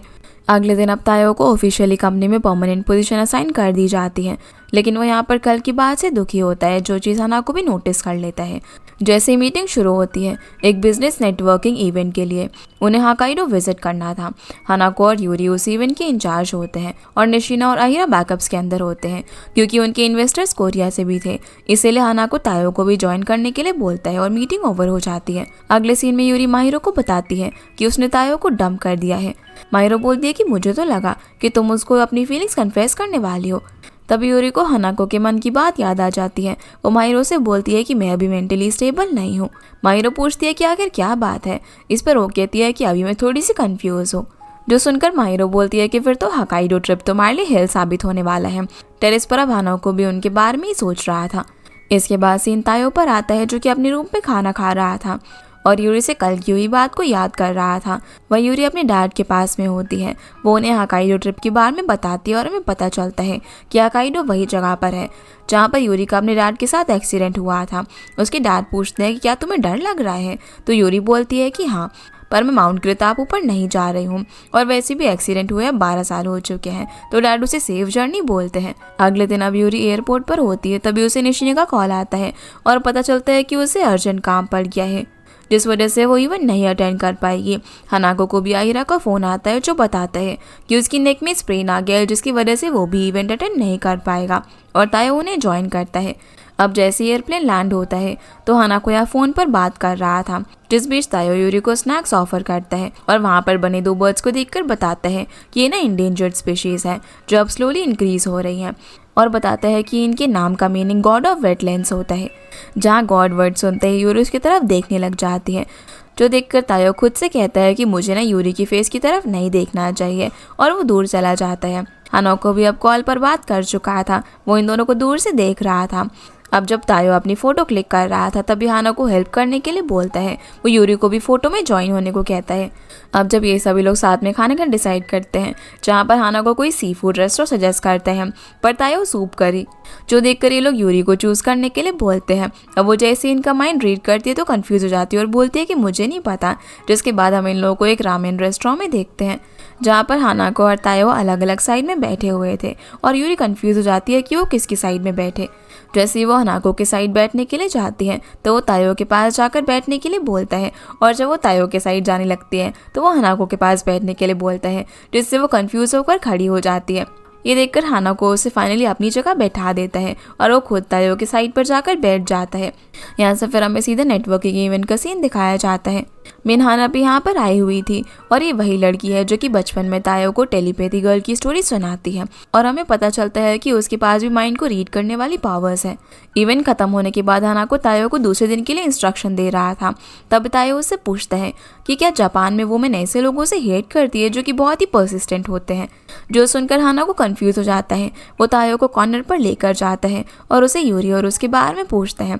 तब तायो बताता है कि यूरी ने मुझे डंप कर दिया है और मुझे उसका रीज़न 100% पता है तुम दोनों के बीच में ना स्पेशल रिलेशनशिप है। तो हानाको बोलता है कि अरे नहीं, ऐसा कुछ भी नहीं है, तुम गलत समझ रहे हो। पर तायो कहता है कि यूरी ना यही सोचती है और हानाको से पूछता है कि तुम बताओ, तुम क्या सोचते हो, क्या तुम उसे पसंद करते हो। इस पर हानाको कुछ भी नहीं बोलता। तभी वहाँ पर यूरी आ जाती है। तायो हानाको से बोलता है कि तुम जवाब क्यों नहीं दे रहे। तो हानाको उसे काम डाउन होने के लिए बोलता है। यूरी पूछती है कि क्या हुआ। इस पर हानाको बोलता है कि कुछ नहीं, हम सिर्फ वर्क रिलेटेड बात कर रहे थे, और उसे दूसरी जगह पर लेकर जाता है। अगले सीन में प्रोफेसर को तायो का मैसेज आता है कि मैं अब प्यार में नहीं हूँ, जो सुनकर प्रोफेसर परेशान हो जाते हैं। ये मैसेज वो ओनोडा को दिखाते हैं, जहाँ पर वो बोलता है कि परेशान होने की जरूरत नहीं है, वो एक साथ काम करते हैं, उनके पास बहुत ज़्यादा चांसेस है एक दूसरे से बात करने के। पर प्रोफेसर बोलते हैं कि वो इतना स्ट्रांग नहीं है जितना कि तुम सोचते हो, और ओनोडा को उस लड़की को कन्विंस करने के लिए बोलते हैं। इसलिए वो माहिरो को मिलने के लिए मैसेज करता है। इधर ये तीनों कार से होटल की तरफ जा रहे थे, जहाँ पर कोई भी कुछ नहीं बोल रहा होता। तो हानाको बात स्टार्ट करने के लिए कहता है कि रास्ता बहुत ही लंबा है, इतने सारे होटल्स में से हाइरो ने दूर वाला होटल क्यों बुक किया। यूरी भी यही चीज़ बोलती है। तभी तायो बोलता है कि होटल मैंने बुक किया है, जो सुनकर हानाको बोलता है कि हाँ, कभी कभी दूर वाला होटल भी बुक करना चाहिए, ये नेचर के बीच में है, यहाँ की सीनरी ना बहुत ही अच्छी है। इस चीज़ पर यूरी भी एग्री करती है। तायो अब यूरी से बोलता है कि मेरा यहाँ पर होना तुम्हें परेशान कर रहा है ना यूरी सन। पर यूरी बोलती है कि नहीं नहीं, ऐसा कुछ भी नहीं है। हानाको बोलता है कि यूरी ना थकी हुई है, उसको क्राउडेड प्लेस में हमेशा अनकंफर्टेबल फील होता है, जिस चीज़ पर यूरी भी एग्री करती है। तो तायो बोलता है कि लगता है तुम्हें उसके बारे में ना सब पता है, और फिर सैड होकर अपनी ईयरफोन लगा लेता है। हानाको खुद से बोलता है कि यार ये कैसी सिचुएशन हो गई है। अगले सीन में अब ओनोडा और माहिरो रेस्टोरेंट में मिलते हैं, जहाँ ओनोडा को पता चलता है कि माहिरो वो लड़की नहीं है जिसे कि तायो पसंद करता है, वो लड़की तो यूरी है। ओनोडा बोलता है कि इसका मतलब जो कुछ भी मैंने किया वो सब कुछ मीनिंगलेस था। पर माहिरो बोलती है कि नहीं, वो मीनिंगफुल था, क्योंकि इसी की वजह से हम एक दूसरे से मिल पाए। ओनोडा बोलता है कि फिर इसमें मीनिंगफुल क्या हुआ, और ये बोलकर जाने लगता है। पर वो अपना पैर लगाकर उसे रोक लेती है और वापस से बैठने का इशारा करती है। फिर उसे बताती है कि क्या तुम भूल गए कि वैलेंटाइंस डे के दिन क्या हुआ था। ओनोडा बोलता है कि लिनारिस चॉकलेट तुमने मुझे क्यों दी थी। तो माहिरो बोलती है कि तुम्हें खुद से सोचो। इधर यूरी को होटल की बुक शेल्फ पर एक इनर वॉइस सुनने की बुक मिलती है, तो वो उस बुक को देख रही थी। तभी वेटर आकर उसे उस बुक के बारे में बताता है। उस बुक में लिखा हुआ था कि ये पावर अचानक से किसी के अंदर आ जाती है, जिसके बाद ये दोनों डिनर कर रहे थे, जहाँ पर वेटर उनसे उनके बारे में पूछता है। तब यूरी बताती है कि हानाको मेरे यूनिवर्सिटी का क्लासमेट था। इस पर वेटर बोलता है कि तुम लोग तो एक साथ बिजनेस कर रहे हो, तो तुम लोग फैमिली जैसे होगे ना। जिन दोनों को ऐसे देखकर बेचारा तायो काफ़ी अकेला फील कर रहा था। तभी हानाको वेटर को बताता है कि हम लोग सिर्फ बिजनेस फाउंडर हैं और इससे ज़्यादा कुछ भी नहीं। वेटर बोलता है कि ये तो बहुत ही इम्प्रेसिव है, डेस्टिनी ने तुम दोनों को कितना क्लोजली कनेक्ट किया हुआ है, और बोलकर चला जाता है। तायो फिर बोलता है कि क्या मैं कुछ पूछ सकता हूँ कि तुमने कंपनी सेटअप करने का क्यों सोचा। तो यूरी बोलती है कि जब मैं यूनिवर्सिटी में थी तो कंफ्यूज थी कि मैं रिसर्च में रहूँ या फिर नहीं। तब हानाको ने मुझे बताया था कि एनवायरमेंटल इश्यूज बिजनेस से सॉल्व हो सकते हैं, और ये हमारा स्टार्टिंग पॉइंट बन गया। जो सुनकर तायो बोलता है कि सच में तुम दोनों के बीच में ना स्पेशल रिलेशनशिप है। तो हानाको बोलता है कि पर वो पर्सन मैं नहीं हूँ जिसे यूरी की ज़रूरत है, और वो सॉरी बोलने लग जाता है क्योंकि वो ड्रंक हो चुका था, जिसे ऐसे देखकर उन्हें वेटर से पूछने पर पता चलता है कि उन्होंने खाने के अंदर थोड़ी वाइन भी मिलाई हुई थी। जो देखकर अब तायो हानाको को रूम के अंदर उठाकर लेकर जाता है और यूरी उसे कवर कर देती है। जब वो जाने लगती है तो हानाको नींद में बोल रहा होता है कि सॉरी, ये सब मेरी ही गलती है, मैं तो बस चाह रहा था कि तुम दोनों के बीच अच्छा रिलेशन हो। वहीं ओनोडा जब लैब के अंदर पहुंचता है तो प्रोफेसर उससे पूछते हैं कि क्या तुमने उस लड़की को कन्विंस कर लिया। इस पर वो बोलता है कि एक ना मिसअंडरस्टैंडिंग हो गई थी, तायो की क्रश माहिरो नहीं बल्कि कंपनी की प्रेसिडेंट यूरी है। जो सुनकर प्रोफेसर फिर से अपनी डायरी निकालकर वही 12 साल पहले वाले इंसिडेंट की इन्फॉर्मेशन देखता है। सीन अब वापस से यूरी पर आता है, जो कि हानाको की बात के बारे में सोच रही थी। वो अपने रूम के बाहर आती है तो तायो भी वहाँ पर बैठकर स्टार्स को देख रहा था। वो पूछता है कि क्या तुम साथ में देखना चाहती हो इन्हें, जिस पर वो हाँ बोलकर उसके बगल में बैठ जाती हैं। दोनों अब थोड़ी बहुत बातें करते हैं, जिस बीच तायो लेट जाता है और बोलता है कि लेट कर स्टार्स को देखने ना ज़्यादा अच्छा लगता है। तो यूरी भी लेट जाती है। तभी तायो को एक शूटिंग स्टार दिखता है। यूरी पूछती है कि क्या कोरिया में भी लोग शूटिंग स्टार को देख के विश मांगते हैं। इस पर वो हाँ बोलता है। यूरी पूछती है कि क्या तुम्हारे कोई विश है, तो वो हाँ बोलता है। और जब वो उसकी विश के बारे में पूछती है तो बोलता है कि अगर मैं तुम्हें उसे बता दूं तो क्या तुम मेरी विश पूरी करोगी? तुम तो वैसे भी पहले ही मुझे डंप कर चुकी हो और मैं अब तुम दोनों के बीच में नहीं आ सकता। ये बोलकर जाने लगता है पर यूरी उसे रोक लेती है। लेकिन वो कहता है कि अब ये सब और मत करो, मेरे अंदर तुम्हारे लिए कोई और फीलिंग्स नहीं बची हैं। लेकिन वो अपने मन के अंदर बोल रहा होता है कि ये झूठ है, मैं तुमसे बहुत ही ज़्यादा प्यार करता हूँ, और ये बोलकर चला जाता है। अगले दिन इन लोगों की इवेंट की पार्टी होती है जहाँ पर हाना को मिन्हाने से बात कर रहा था। वो तायो को भी मिन्हाना से मिलवाता है और दोनों बिजनेस कार्ड एक्सचेंज करते हैं। वो जैसे ही कार्ड पर नाम पढ़ता है तो उसे मिन्हाना याद आती है, पर जब तक वो उससे कुछ बोल पाता तब तक वो यहाँ से जा चुकी थी। अब जब हानाको और यूरी फ्लाइट के लिए निकल रहे थे तब तायो वहाँ पर नहीं होता। हानाको बताता है कि तायो आज वापस नहीं जाएगा, वो सी ओटर देखने के लिए माउंट क्रितापू गया हुआ है।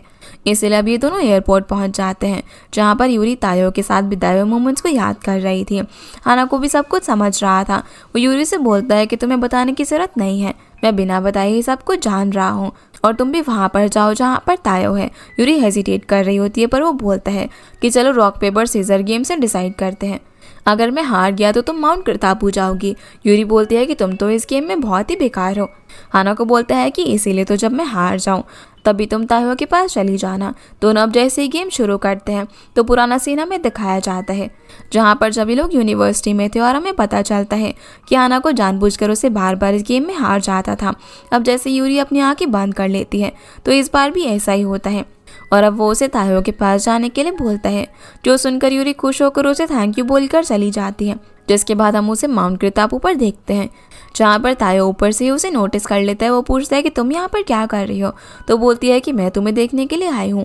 जहाँ उसके पूछने पर वो बताती है कि क्योंकि मैं वापस नहीं जा सकती थी, मैंने तुम्हें अभी बताया नहीं कि मैं तुम्हारे लिए कैसा फील करती हूँ। तायो पुराने इंसिडेंट रिपीट करता है। वो पूछता है कि क्या तुम्हें राइस पसंद है, और ऐसी उसकी काफ़ी सारी पसंद की चीज़ों के बारे में पूछता है जिस पर वो सब में हाँ बोलती है। फिर वो उसे आखिर में पूछता है कि मैं तुम्हें पसंद हूँ। फिर वो उसे ज़ोर से बोलती है कि तुम मुझे बहुत ही ज़्यादा पसंद हो, I love you so much. जिस पर तायो भी उसे आई लव यू टू बोलता है, जिससे कि दोनों एक दूसरे को खुश होकर गले लगा लेते हैं और गेस करते हैं। और इधर प्रोफेसर को सर्च करने पर माइंड रीडिंग एबिलिटी के बारे में पता चल जाता है। रात में यूरी फ़ोन बजने की आवाज़ सुनकर उठती है क्योंकि उसे तायो का कॉल आया हुआ था। वो उसे गेट खोलने के लिए बोलता है। जहाँ बाल मैसे होने की वजह से वो अपने बालों को कवर करके दरवाज़ा खोलती है और पूछती है कि तुम अभी क्यों आए हो? तो बोलता है कि मैं ब्रेकफास्ट डिलीवर करने के लिए आया हूँ, अब हम लोग लवर्स हैं ना, इसीलिए मैं अंदर आ रहा हूँ। यूरी बोलती है कि तुमने मेरे लिए ब्रेकफास्ट बनाया? तो तायो बोलता है कि अपनी लवर के लिए मैं कुछ भी करूँगा। वो यूरी को चेयर पर बैठा देता है और फिर से रिपीट करता है कि हम लवर्स हैं, जिस पर यूरी हाँ बोलती है। तायो बोलता है कि मैंने यही सुनना चाहता था। यूरी पूछती है कि क्या पूरा एक दिन वो उसके साथ बैठना चाहता है, जिस पर वो हाँ बोलता है और पूछता है कि क्या हम कोरिया विजिट करें। तो यूरी बोलती है कि उसके लिए पहले से प्लानिंग करनी चाहिए, लेकिन मैं एक दिन तुम्हारा होम टाउन ज़रूर विजिट करना चाहूँगी। तो तायो उसे अपने होम टाउन के बारे में बताता है और यूरी के बालों को अनकवर कर देता है, जिसमें भी वो उसे काफ़ी ब्यूटीफुल लग रही थी। अगले सीन में यूरी ऑफिस में होती है। वो हानाको को देखती है और उसे हानाको का इस रिलेशनशिप में रोल याद आता है। तो यूरी उसके पास जाती है जहाँ वो उसे बिजनेस ट्रिप की रिपोर्ट और कई सैंपल्स चेक करने को देता है और आफ्टरनून तक कंप्लीट करने को बोलता है। अगर ज़्यादा लगे तो वो वर्कलोड एडजस्ट करने के लिए भी कहता है, पर वो कहती है कि नहीं, मैं नून तक कर लूँगी। वो सैंपल लेकर अब जा ही रही थी पर आहिरा बीच में आकर सब गिरा देती है, जिसकी हेल्प करने के लिए तायो आता है। जब ये चीज़ हानाको देखता है तो स्माइल करने लग जाता है कि अब ये दोनों फिर से एक साथ आ गए हैं। अगले सीन में तायो अपने कलीग्स के साथ रेस्टोरेंट में आया हुआ था। वो यूरी को फूड की फ़ोटो भेजता है जहाँ निशीना उसके फ़ोन में हार्ट शेप देखती है और बोलती है कि तुमने गर्लफ्रेंड बना ली है क्या? तायो पहले तो मना करता है लेकिन फिर मान जाता है। वो निशाना से जापान में फेमस डेटिंग स्पॉट के बारे में पूछता है तो वो उसे स्प्रिंग बाथ का सजेशन देती है। दूसरी तरफ प्रोफेसर किसी को फ़ोन करके किस चीज़ के बारे में इन्फॉर्मेशन निकालने के लिए बोलता है। वहीं यूरी डेट के लिए रेडी होती है तो तायो आता है और उसे हॉट स्प्रिंग चलने के लिए बोलता है। दोनों ही हॉट स्प्रिंग में पहुंच जाते हैं जहां पर तायो यूरी को जापानीज़ बाथरूम पिक करने के लिए बोलता है। दूसरी तरफ माहिरो शॉपिंग पर आई हुई थी। उसे एक शूज़ बहुत ही पसंद आया था। वो उसे पहनकर ओनोडा से मिलना चाहती थी पर वो मना कर देता है क्योंकि वो रिसर्च वर्क के लिए समुद्र के किनारे था। तो वो उसे मिलने के लिए खुद ही वहीं पर चली जाती है। वहाँ पर तो उसके शूज़ किसी काम के नहीं थे। ओनोडा वहाँ पर सीसलग कलेक्ट करने के लिए आया हुआ था। अब माहिरो को भी लेदर बूट्स पहनकर उसके साथ उन्हें खोजना पड़ रहा था। दूसरी तरफ यूरी और तायो ने अपने अपने ड्रेसेस पहन लिए थे जहाँ से तायो ने ठीक से नहीं पहना हुआ था, जिसकी वजह से उसकी चेस्ट शो हो रही थी। ये देखकर यूरी शाय फील करने लग जाती है और फिर उसकी ड्रेस फिक्स कर देती है। फिर तायो उसे पॉप अप करने के लिए बोलता है। यूरी को इस वर्ड का मतलब नहीं पता था। जैसे यूरी उसे सर्च करती है तो पता चलता है कि इसका मीनिंग किस है, जो देखकर वो उसे पब्लिक में ये सब पूछने के लिए मना करती है। दोनों अब बाथरूम के अंदर होते हैं, जहाँ पर तायो को काफ़ी गर्मी लगने लग जाती है। वो अपने स्लीव्स को और ऊपर चढ़ा लेता है, जो कि यूरी को काफ़ी सेडिक्टिव लगता है। वो उसके स्लीव्स नीचे कर देती है। तभी यूरी वहाँ पर निशिना को देखती है। दोनों छुपते हुए अब जल्दी से वहाँ से बाहर निकल जाते हैं, जहाँ बाहर आकर यूरी वहाँ से चलने के लिए बोलती है। तभी तायो उसे टॉवल हेड कवर करने का क्यूट सा स्टाइल बनाता है और दोनों सेल्फी लेते हैं। पर निशिना वहाँ पर भी आ जाती है, जिसे देखकर यूरी तायो के पीछे छुप जाती है। जहाँ उसे देखकर निशिना बोलती है कि अरे मैंने तुम्हें ये वाला हॉट स्प्रिंग नहीं बोला था। वो तायो की गर्लफ्रेंड को भी यहाँ पर हाय बोलती है, जहाँ पर यूरी ने तो अपने फेस को पूरी तरीके से कवर कर लिया था। वो बताता है कि मेरी गर्लफ्रेंड ना बहुत ही ज़्यादा शाय है, और फिर वो यूरी को यहाँ से लेकर चला जाता है। इधर माहिरो सीसलक कलेक्ट करने में काफ़ी इरिटेट हो रही थी। वो ओनोडा से पूछती है कि क्या तुमने मेरी चॉकलेट्स का मतलब समझा। वो बोलता है कि तुम जो भी चीज़ करती हो मुझे ना कंफ्यूज कर देती है, तुम बहुत ही अनप्रडिक्टेबल हो। माहिरो अब खुद से बोलती है कि ये तो मुझे बोलना चाहिए था। वो अब ओनोडा के पास जाती है, उसका हाथ अपने हाथ में ले और पूछती है मैं आए, तो ओनोडा उसे श्योर बोलता है। तो वो अब यहाँ पर उसे सीधा किस कर देती है और फिर पूछती है कि क्या इससे तुम्हें कुछ क्लियर हुआ। जो देखकर तो वो बेचारा काफ़ी हैरान हो जाता है और बोलता है कि मैं तो इसे भूलने का चूज़ करता हूँ। वैसे भी हमारे लिप्स के सेल ना 6 हफ्ते में रिप्लेस हो जाते हैं। माहिरो बोलती है कि तुम्हारी आखिर प्रॉब्लम क्या है, तुम्हें पता है कि मैं तुम्हारे बारे में क्या फील करती हूँ। ओनोडा बोलता है कि मुझे नहीं पता। तो वो बोलती है कि मैं तुमसे प्यार करती हूँ। ये तुम्हें ऑब्वियस नहीं लगता। जो सुनकर वो तो शॉक हो जाता है। वहीं तायो और यूरी पैदल जा रहे थे, जहाँ पर तायो अपने माइंड में बोलता है कि मैं तुम्हें किस करना चाहता हूँ। और क्योंकि अब यूरी को पॉप अप वर्ड का मतलब पता चल गया था, इसीलिए ये जानकर वो शाय फील कर रही थी। तायो अब जब उसके पास आता है तो वो उसे किस कर देता है। तभी यूरी को माहिरो को कॉल आता है, जो बताती है कि डॉक्टर ने ना मुझे रिजेक्ट कर दिया। अगले सीन में माहिरो अब यूरी के घर पर आती है, जहाँ पर वो बताती है कि ये उसका फर्स्ट रिजेक्शन है। वो यूरी से पूछती है कि क्या तुम्हें कभी किसी ने रिजेक्ट किया है। शायद वो हाई स्कूल वाला एक्स था ना, जिस पर यूरी हाँ बोलती है। माहिरो पूछती है कि क्यों रिजेक्ट किया था, पर यूरी कुछ भी नहीं बताती। तो माहिरो बोलती है कि अगर तुम नहीं बताना चाहती तो मैं फोर्स नहीं करूँगी। यूरी इस चीज़ के लिए सॉरी बोलती है। तो माहिरो कहती है कि तुम हमेशा सेंसिटिव टॉपिक अवॉइड करती हो, जैसे कि कुछ चीज़ तुम्हें बर्डन कर रही हो। आई होप कि एक दिन तुम मुझसे अपने बर्डन शेयर करोगी। पर फिर वो इमोशनल हो जाती है और बोलती है कि मैंने ना शायद कुछ ज़्यादा ही बोल दिया, तुम मुझसे अपने सीक्रेट कभी भी शेयर नहीं करोगी। ये बोलकर घर जाने लग जाती है। तो यूरी उसे अपना सीक्रेट बता देती है। वो बोलती है कि मैं दूसरों के इनर थॉट्स को रीड कर सकती हूँ। पहले तो माहिरो उसकी बात पर यकीन नहीं करती, पर यूरी उसका माइंड रीड करके दिखाती है, जो जानकर वो हैरान हो जाती है और पूछती है कि तुम्हारे पास ये पावर्स कब से हैं। तो बताती है कि हमारे मिलने के बहुत पहले से ही। इस पर माहिरो मन में कहती है कि ये तो बहुत ही ज़्यादा टेरिफाइंग है। जिसकी ये बात सुनकर यूरी को अपने एक्स बॉयफ्रेंड की बात याद आ जाती है। उसने भी यही बोलकर उसे रिजेक्ट कर दिया था। और माहिरो अब बिना कुछ बोले यहाँ से अपने घर चली जाती है। अगले दिन जब तायो लैब में था, तब ओनोडा वहाँ पर नहीं आया था। प्रोफेसर अब यहाँ पर तायो से कंफर्म करते हैं कि क्या उसकी पसंद वाली लड़की कंपनी की प्रेसिडेंट है। तो तायो बताता है कि अब ना हम लोग लवर्स बन चुके हैं और आज हमारा 4th डे है। जो सुनकर प्रोफेसर बोलते हैं कि मैं इसे अलाउ नहीं कर सकता। तायो पूछता है कि क्यों। तो प्रोफेसर बोलते हैं कि वो तुमसे कुछ छुपा रही है। मैं तुमसे रिक्वेस्ट कर रहा हूँ कि रिलेशनशिप के बारे में फिर से सोचो, तुम ना मेरे बेटे जैसे हो। पर तायो बोलता है कि अभी मैं घर जा रहा हूँ। अगले सीन में सभी कंपनी के अंदर होते हैं, जहाँ पर यूरी माहिरो के पास जाती है, पर वो उसे इग्नोर कर रही थी। इसलिए यूरी वापस से अपने कैबिन में चली जाती है, जो चीज़ तायो नोटिस कर रहा था। अब जब माहिरो चॉकलेट बना रही थी, तब भी वो अपसेट थी। हानाको वहाँ पर आता है, तो वो उससे पूछती है कि अगर मैं फ्यूचर से आई हूँ तो क्या मैं बहुत ही टेरिबल होती। हानाको इसे जोक मानता है और मजाक करने लग जाता है। फिर बाद में बोलता है कि तुम चाहे जहाँ से भी आई हो, मेरे लिए तुम वही माहिरो हो। और फिर वो चला जाता है। वहीं बाहर तायो यूरी का वेट कर रहा था। जब यूरी आती है तो वो उसके साथ घर चलने के लिए बोलता है। जब वो उसके साथ जा रही थी तब वो काफ़ी डिस्ट्रैक्टेड होती है।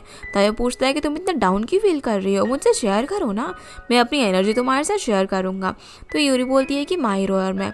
पर तभी तायो बोल देता है कि तुम्हारे बीच लड़ाई हो गई है क्या। पर वो कहती है कि नहीं, इतना भी एक्सट्रीम नहीं हुआ है। तायो पूछता है कि फिर क्या तुमने उसे अपने दिल की सारी चीज़ें बता दी। तो वो बोलती है कि तुम्हें ना समझाना मुश्किल है, और ह्यूमन बींग्स का माइंड तो वैसे भी रीड नहीं किया जा सकता। पर तुम मेरे साथ ऑनेस्ट थी, तुमने मुझे बताया कि तुम मुझे पसंद करती हो, इससे मैं बहुत ही ज़्यादा खुश हूँ। तो यूरी कहती है कि मैं सिर्फ इसीलिए तुम्हारे साथ ऑनेस्ट थी क्योंकि तुम भी मेरे साथ ऑनेस्ट हो। इस पर वो कहता है कि माहिरो भी तुम्हारे साथ हमेशा ऑनेस्ट है। वो यूरी को होल्ड करता है और मन में बोलता है कि डोंट वरी, मैं तुम्हारे साथ हूँ। फिर बोलता है कि डिनर हम कल करेंगे और यूरी को माहिरो के पास भेज देता है। वो माहिरो के पास जाकर अब उसे सॉरी बोलती है कि मैंने तुम्हें कल डरा दिया, पर वो कहती है कि सॉरी तो मुझे बोलना चाहिए, मैंने तुम्हें हर्ट किया। यूरी बोलती है कि नहीं, मेरी ही गलती है। माहिरो कहती है कि तुम हमेशा ब्लेम अपने ऊपर ही ले लेती हो क्योंकि तुम दूसरों के लिए बहुत ही ज़्यादा कंसिडरेट हो। यूरी कहती है कि नहीं, तुम गलत हो, मैंने तुमसे इसलिए छुपाया था क्योंकि मुझे डर था कि तुम मुझे छोड़कर चली जाओगी, तुम मेरी बेस्ट फ्रेंड हो, इसलिए मैंने तुम्हें नहीं बताया। माहिरो बोलती है कि इससे पता चलता है कि तुम वही सेम यूरी हो और तुम मुझे ट्रेजर करती हो।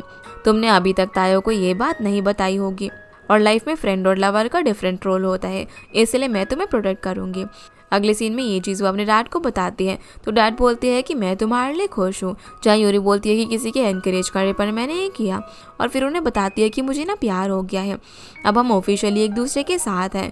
तो डैड उसको कॉन्ग्रेचुलेट करते हैं, जिसके बाद यूरी अब तायो के साथ होती है जहाँ पर वो बोलता है कि फाइनली अब हम साथ में डिनर कर सकते हैं। वो लोग अपने लास्ट डिनर याद करते हैं जहाँ पर तायो मन में बोलते हैं कि लास्ट डिनर वैलेंटाइंस डे के दिन हुआ था। जो चीज़ यूरी सुन लेती है और उसके मुंह से निकल आता है कि वो जगह मुझे पसंद आई थी, फिर वहाँ से चली जाती है।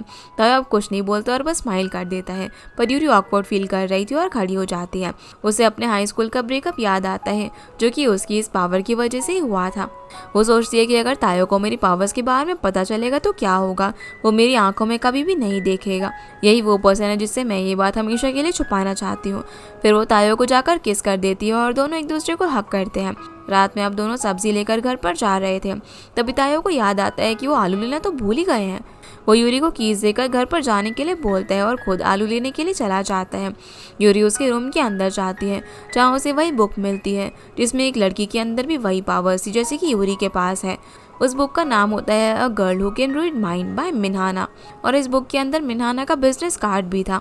दूसरी तरफ प्रोफेसर को भी वही बुक डिलीवर होती है। वहीं यूरी भी इस बुक को रीड कर रही होती है। अब जैसे ही तायो आलू लेकर आता है तब यूरी जल्दी से बुक को रख देती है। तायो अब जब डिनर बना रहा था तो यूरी उसे इस बुक के बारे में पूछने के लिए जा रही थी, लेकिन फिर रुक जाती है। वो घर जाकर इस बुक के बारे में सर्च करती है तो ये बुक आउट ऑफ प्रिंट थी। अगले दिन यूरी सारी बात जाकर माहिरो को बताती है कि कैसे उस बुक में लिखी हुई बहुत सी चीज़ कॉमन है। तो माहिरो बोलती है कि बहुत सी चीज़ कॉमन है तो क्या हो गया, मुझे लगता है कि ये ना सिर्फ एक कोइंसिडेंस है, वो सिर्फ एक पिक्चर बुक ही तो है ना। वहीं प्रोफेसर भी इस बुक को रीड कर रहे थे जहाँ पर राइटर लड़की के ऊपर मिसफॉर्चून आने की बात कह रही थी। इधर ऑफिस में एक एम्प्लॉय को थंडर से शॉक लग जाता है और उसकी बैग में स्पेन आ जाता है। स्टोरी में भी थंडर की बात हो रखी थी जो देखकर माहिरो को रियलाइज होता है कि ये बुक कोई कोइंसिडेंस नहीं है। वही मिस्ट्री सॉल्व करने का डिसीजन लेती है। अगले दिन अब दोनों ताहिरो के घर जाते हैं। प्लान ये होता है कि माहिरो तायो को किसी बहाने बाहर लेकर जाएगी और यूरी उस समय बुक को रीड कर लेगी। माहिरो अब तायो से कन्वीनियंस स्टोर तक चलने के लिए बोलती है कि मुझे ना अल्कोहल खरीदना है। तायो बोलता है कि उसके पास ना बहुत सारी बियर वगैरह सब कुछ रखा हुआ है, पर बोलती है कि मुझे ना वाइन पीने का मन है और वो तायो को लेकर चली जाती है। यूरी अब जल्दी जल्दी बुक खोलती है, तभी बाहर से आवाज़ आती है, इसीलिए बुक को रखकर बैठ जाती है। माहिरो और तायो यहाँ पर अब ओनोडा के साथ वापस आते हैं क्योंकि तायो ने ओनोडा को भी इनवाइट किया हुआ था और अब सभी लोग साथ में बैठकर डिनर कर रहे थे। फिर वो बोलती है कि वाइन ना बहुत ही टेस्टी है। तो ओनोडा पूछता है कि क्या तुमको वाइन पीना पसंद है। वो बोलती है कि हाँ, थोड़ा बहुत, जिस चीज़ को वो डायरी में नोट कर लेता है। माहिरो से इसके बारे में सवाल पूछती है तो बोलता है कि मैं ना तुम्हें अच्छे से समझना चाहता हूँ, इसीलिए लिख रहा हूँ। मैं देखना चाहता हूँ कि तुम्हारे एग्जिस्टेंस से मेरी लाइफ को क्या इफेक्ट होगा। जिन्हें ऐसे देखकर तायो यूरी को आइसक्रीम के बहाने बाहर लेकर चला जाता है ताकि ओनोडा और माहिरो एक साथ अकेले में टाइम स्पेंड कर सके। बाहर वो उसे क्रैब बंस खाने के लिए देता है जहाँ पर यूरी बोलती है कि ओनोडा और माहिरो को देखकर मुझे रियलाइज़ हुआ कि मुझे तो बार में कुछ भी नहीं पता है। तायो अब यूरी से उसकी फेवरेट डिश पूछता है तो यूरी बताती है कि शायद ऑमलेट राइस। मेरे डैड शेफ थे और वो मुझे चॉकलेट और कॉफ़ी के साथ फूड सर्व करते थे। तो तायो बोलता है कि अच्छा, इसीलिए तुम्हारी कंपनी कॉफ़ी और चॉकलेट में डील करती है।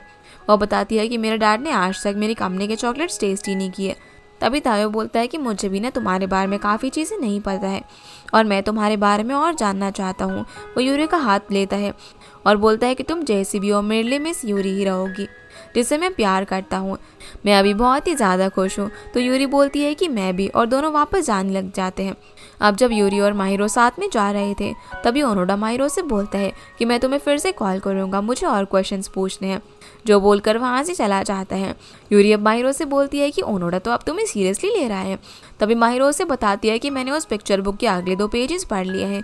यूरी पूछती है कि उसमें क्या लिखा हुआ है, तो बताती है कि अगर तुम ये पावर हटा सकती हो तो क्या तुम ऐसा करोगी। जिसके बाद अब यूरी इसी सब के बारे में सोच रही थी जहाँ माहिरो ने उसे बताया था कि बुक में लड़की को गॉड ने बताया होता है कि अगर वो 33 सेकेंड तक अपने लव्ड वन से आंखें मिलाएगी तो ये पावर जा सकती है। यूरी सोचती है कि अगर मेरी ये पावर चली गई तो अपने डैड से बात नहीं कर पाऊंगी। अगले दिन वो अपने कैबिन में भी बैठकर यही सब सोच रही थी। वो माहिरो से बोलती है कि मैं डिसाइड नहीं कर पा रही। माहिरो बोलती है कि तुम्हें ये पावर जल्दी हटानी होगी, नहीं तो कुछ बुरा हो जाएगा। यूरी बोलती है कि वो तो सिर्फ पिक्चर बुक है ना।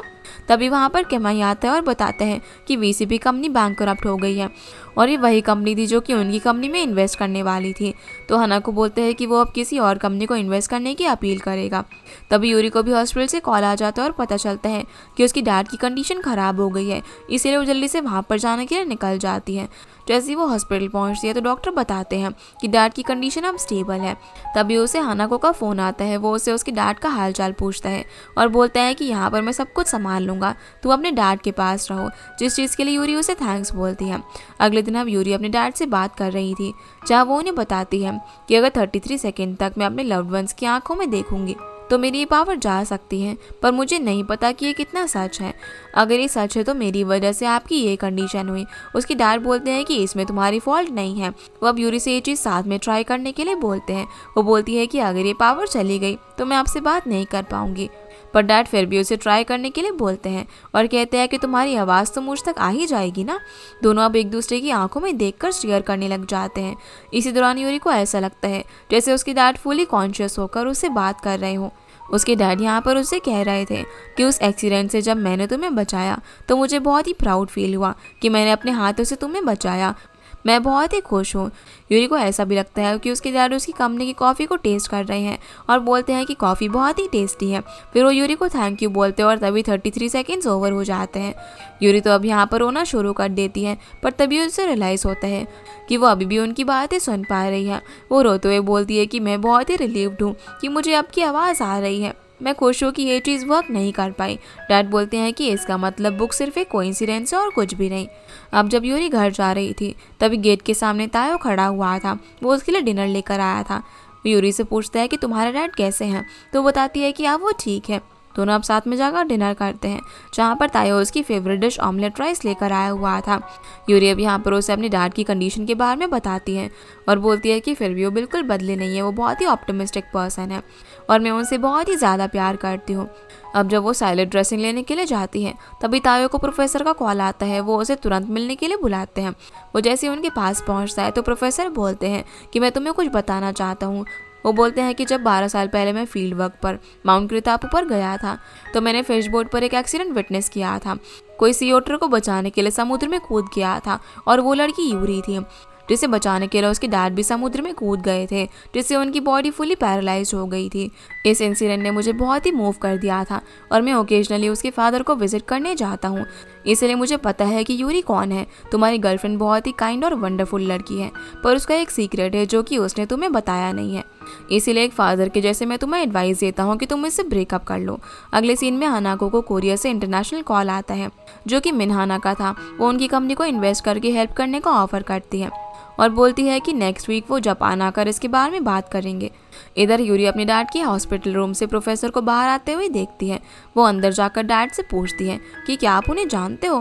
डैड पहले उसे बैठने के लिए बोलते हैं, फिर प्रोफेसर की सारी बातें बताते हैं कि प्रोफेसर ने एक बार तुम्हें मुझसे बात करते हुए देख लिया था और उन्हें पता है कि तुम लोगों के इनर थॉट सुन सकती हो।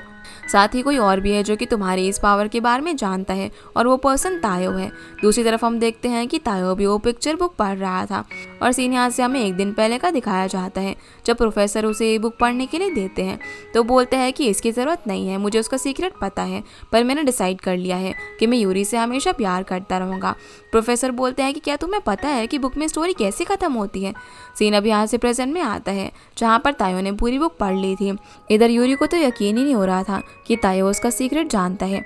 डैड बोलते हैं कि प्रोफेसर के बताने के पहले ही तायो को तुम्हारा सीक्रेट पता था, उन्होंने मुझे तुम दोनों को ब्रेकअप करने के लिए बोला है।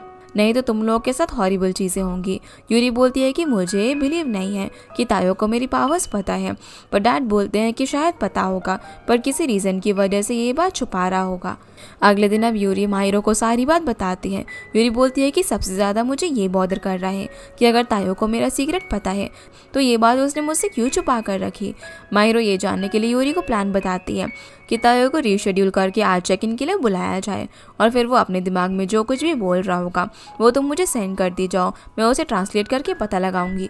यूरी तो इस चीज़ के लिए हेजिटेट कर रही होती है, पर माहिरो उसे मोटिवेट करती है। अगले सीन में अब तायो एम्प्लॉय चेक इन के लिए आया होता है, जहाँ पर यूरी उससे पूछती है कि एक डॉग और सी ओटर फ्रेंड होते हैं, जहाँ पर सी ओटर का एक सीक्रेट था जो कि डॉग को पता था, लेकिन वो उसे ये बात छुपा कर रखता है। और अगर तुम वो डॉग होते तो मैं कैसा फील होता।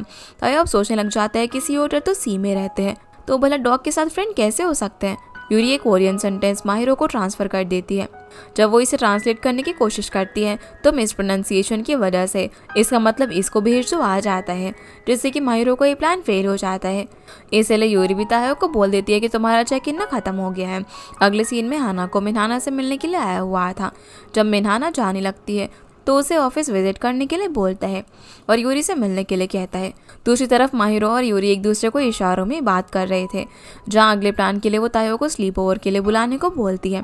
तभी मिन्हाना उनके ऑफिस में आ जाती है। वो यूरी को कान पर हाथ रखते हुए देखकर और खुद भी यूरी के इनर थॉट सुनने लग जाती है, जहाँ पर वो अपने मन में बोल रही थी कि तायो क्या तुमने सच में मेरी पावर्स पता है, जिससे कि मिन्हाना को पता चल जाता है कि उसके पास भी सेम पावर्स हैं। वो हनाको से बोलती है कि मैं कभी और आऊँगी और यूरी से मिले बिना ही चली जाती है। इधर माहिरो प्रोफेसर लियामा से मिलने के लिए लैब में आई हुई थी। ओनोडा बताता है कि वो तो कल से नहीं आए हैं। वो जाने लगती है, पर वो उसे रोकता है और बोलता है कि ये मेरी वर्क प्लेस है, क्या तुम मेरे बारे में नहीं जानना चाहती। अगले सीन में अब यूरी तायो का वेट कर रही थी, जहाँ पर माहिरो उसे टेक्स्ट करती है कि प्रोफेसर कैंपस से बाहर है। तभी तायो भी बाहर आ जाता है और यूरी उसे घर पर डेट के लिए पूछती है। तायो बोलता है कि ये तो बहुत ही अच्छा है और दोनों चले जाते हैं। फिर हम देखते हैं कि मिन्हाना उनकी बात सुन रही थी। दूसरी तरफ माहिरो ओनोडा के साथ लैब में रुक गई थी, जहाँ पर वो उसे अपनी रिसर्च के बारे में बताता है। जब माहिरो उसे फिर से ऑफिशियल रिलेशनशिप के लिए पूछती है, पर वो बताता है कि एक्शन लेने से पहले मुझे ना इन्फॉर्मेशन चाहिए होती है। माहिरो बोलती है कि जब तक तुम डेट नहीं करोगे तब तक तुम्हें हमारी केमिस्ट्री के बारे में कैसे पता चलेगा। ओनोडा बोलता है कि तुम सही बोल रही हो, चेंजेस अडॉप्ट करना सर्वाइवल के लिए ज़रूरी होता है। जिसकी ये बात सुनकर वो खुश हो जाता और वो उसे हक करने जाने लगती है, लेकिन वो एकदम से साइड हो जाता है। इधर यूरी और तायो घर पर डेट कर रहे थे, जहाँ पर यूरी कुक कर रही थी। वो उसके साथ सेल्फी क्लिक करता है, जहाँ पर यूरी बोलती है कि मैंने काफ़ी दिनों से कुक नहीं किया है, इसीलिए टाइम लगेगा। अब ये दोनों साथ में बैठकर डिनर कर रहे थे, जहाँ पर वो उसे किस करने वाला था, पर तभी उसे कुछ याद आता है और वो बाहर कुछ लेने के लिए चला जाता है। इधर यूरी याद करती है कि माहिरो ने उसे बताया था कि मैन कडल टाइम रेजिस्ट नहीं कर पाते और इस समय वो किसी भी क्वेश्चन का आंसर दे देते हैं। यूरी अब इमेजिन करती है कि जैसे तायो उसे रिंग और फ्लावर से प्रपोज कर रहा हो। तभी तायो वहाँ पर आ जाता है। वो कपल पजामाज लेकर आया हुआ था। दोनों पजामाज पहनकर सोफे पर चिल कर रहे होते हैं, जहाँ पर यूरी उसे बुक्स के बारे में पूछती है, तो वो बताता है कि उसे टाइम ट्रेवल जॉनर बहुत ही पसंद है। यूरी उससे पूछती है कि तुम फ्यूचर में जाना चाहोगी या फिर पास्ट में, पर वो बोलता है कि मुझे प्रेजेंट ज़्यादा पसंद है। तो अब वो उसे सुपर पावर्स के बारे में पूछती है और जब वो माइंड रीडिंग के बारे में पूछ रही होती है तभी वो बोलता है कि मुझे ना जल्दी जाना होगा और यहाँ से चला जाता है। अगले दिन अब यूरी कंपनी में होती है, जहाँ पर हानाको उसे न्यू इन्वेस्टर के बारे में बताता है, जिसकी वजह से कंपनी सेव हुई थी, जो उन्हें हकाइडो कॉन्फ्रेंस की वजह से मिली थी। वो डॉक्यूमेंट्स यूरी को देखकर चला जाता है। यूरी जैसे ही डॉक्यूमेंट्स खोलती है तो मिन्हाना का नाम देखती है।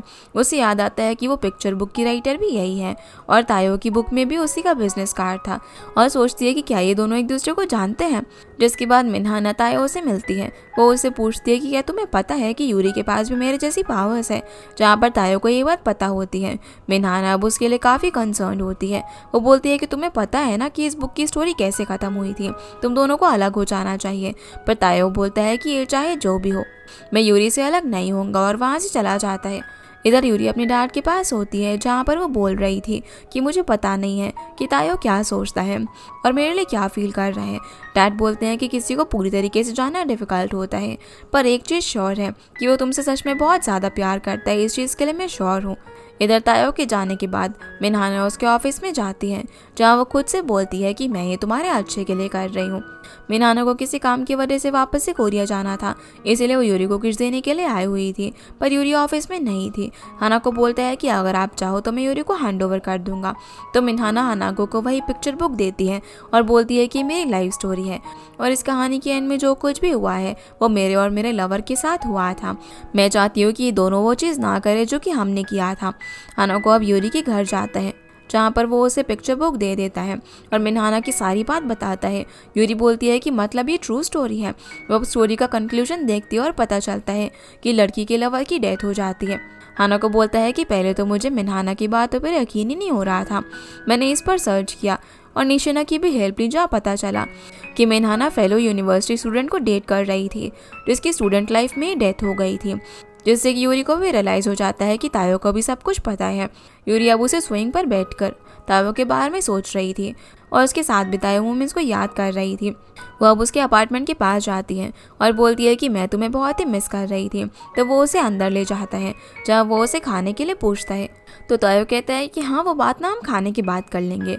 वो अब उसके लिए डिश गर्म कर रहा होता है, जहाँ पर यूरी बोलती है कि तुम्हें पता है कि जब से मैं तुमसे मिली हूँ मेरी लाइफ ना बहुत ही बदल गई है। मुझे समझ में आया कि किसी से प्यार होने का मतलब क्या होता है। ये बहुत ही अच्छी फीलिंग होती है और मुझे पता चला कि मेरे अंदर भी इतने कलरफुल इमोशंस है, जिसके लिए वो उसे थैंक यू बोलती है। और फिर कहती है कि तायो, मैं तुमसे बहुत प्यार करती हूँ, इसलिए हमें अलग होना पड़ेगा। जो सुनकर तायो उसका रीज़न पूछता है, जहाँ वो अपने माइंड में जापानीज़ में पूछता है कि क्या तुम्हें रियलाइज़ हो गया है, जिसकी ये बात यूरी सुन लेती है और कान पे हाथ रखकर हाँ बोलती है।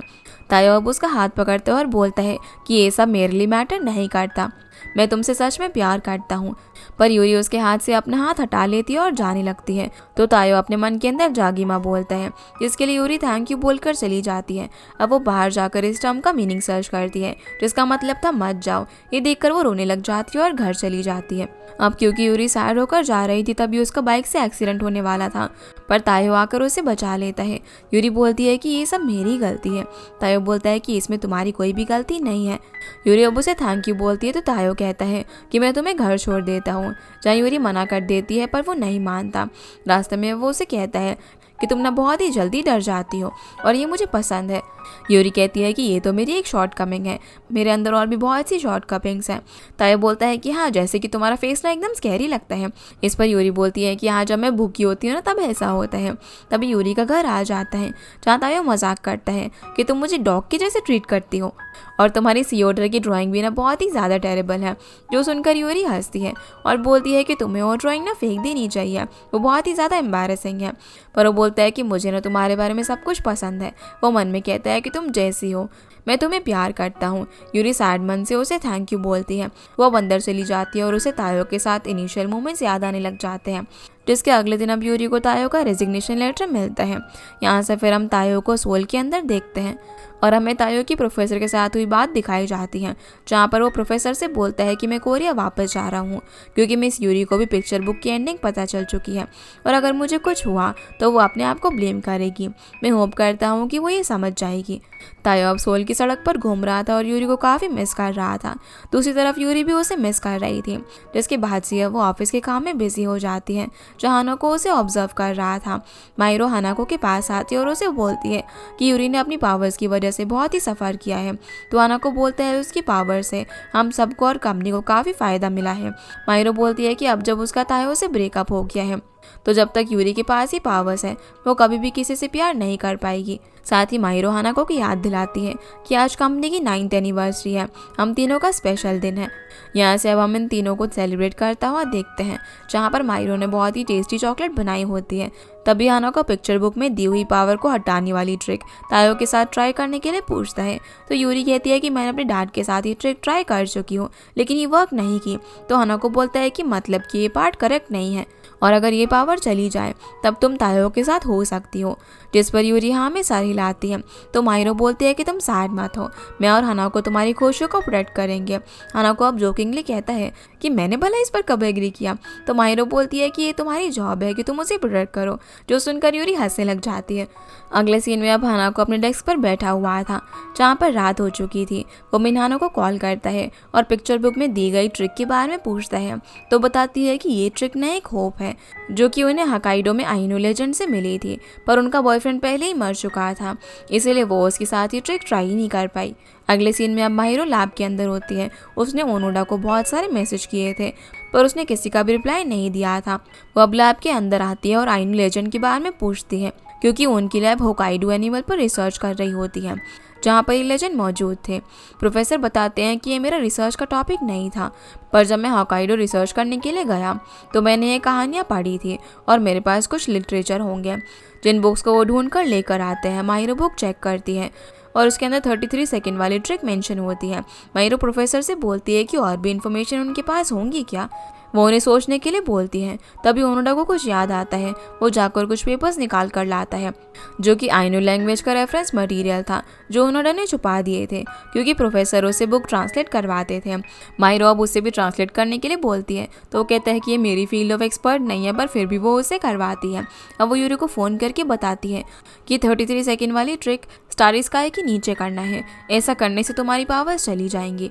वहीं यूरी अब उस पिक्चर बुक को फिर से पढ़ रही होती है और अपने डैड की फ़ोटो देखती है। दूसरी तरफ माहिरो ओनोडा के साथ लैब के अंदर होती है, जहाँ वो ओनोडा से बोलती है कि मुझे पता था कि मैं तुम पर डिपेंड हो सकती हूँ, और कहती है कि लेकिन मैं जो चाहती हूँ कि तुम मुझसे बोलो वो तुम कभी बोलते नहीं। वो पूछता है कि क्या, तो बोलती है कि कुछ नहीं। और वो कहने लग जाता है कि हमारी प्लानट पर 10 मिलियन डिफरेंट क्रिएचर्स हैं, हम लोगों की स्पीशीज़ उनमें से एक है, और इन सभी स्पीशीज़ में से मुझे हमारी वाली सबसे ज़्यादा पसंद है। जिसकी ऐसी बातें सुनकर माहिरो बोलती है कि आखिर तुम कहना क्या चाहते हो। तो ओनोडा बोलता है कि मैं इस अर्थ पर न सिर्फ तुम्हारी तरफ अट्रैक्टेड हूँ, जो सुनकर वो खुश हो जाती है। वो किस करने के लिए ओनोडा के पास जाती है, पर वो समझ ही नहीं पाता। तो माहिरो बोलती है कि तुम्हें इस पर ना और भी ज़्यादा वर्क करने की ज़रूरत है। तो ओनोडा कहता है कि क्या तुम लिप टचिंग के बारे में सोच रही थी। माहिरो बोलती है कि ये बोलने में कितना वियर्ड लग रहा है, और भला मैं तुमसे प्यार में कैसे पड़ गई, ये जानते हुए भी कि तुम किस टाइप के पर्सन हो। ओनोडा अब आकर उसे बैग हक करके आई लव यू बोलता है, जिससे कि वो काफ़ी खुश हो जाती है और बोलती है कि फाइनली तुमने मुझसे ये बोल ही दिया। दोनों एक दूसरे को किस करने वाले थे, पर प्रोफेसर का ह्यूमिडिटी अलार्म बज जाता है। अगले सीन में अब यूरी अपनी डैड के पास होती है, जहाँ पर डैड बोलते हैं कि तुम्हें अपनी फीलिंग्स छुपाने की कोई भी ज़रूरत नहीं है, मैं बहुत ही ज़्यादा खुश हूँ कि मैं तुम्हारा फादर हूँ। वो यूरी को हाथ पकड़ने के लिए बोलते हैं, जहाँ पर यूरी हाथ पकड़ती है और डैड को थैंक यू बोलती है। सीन अब वापस से तायो पर आता है, जो कि सोल में एक ब्रिज पर खड़ा हुआ था। तभी वहाँ पर हाना को आता है और बोलता है कि तुम्हें बुलाने के लिए सॉरी। तायो बोलता है कि तुम सोल में क्या कर रहे हो।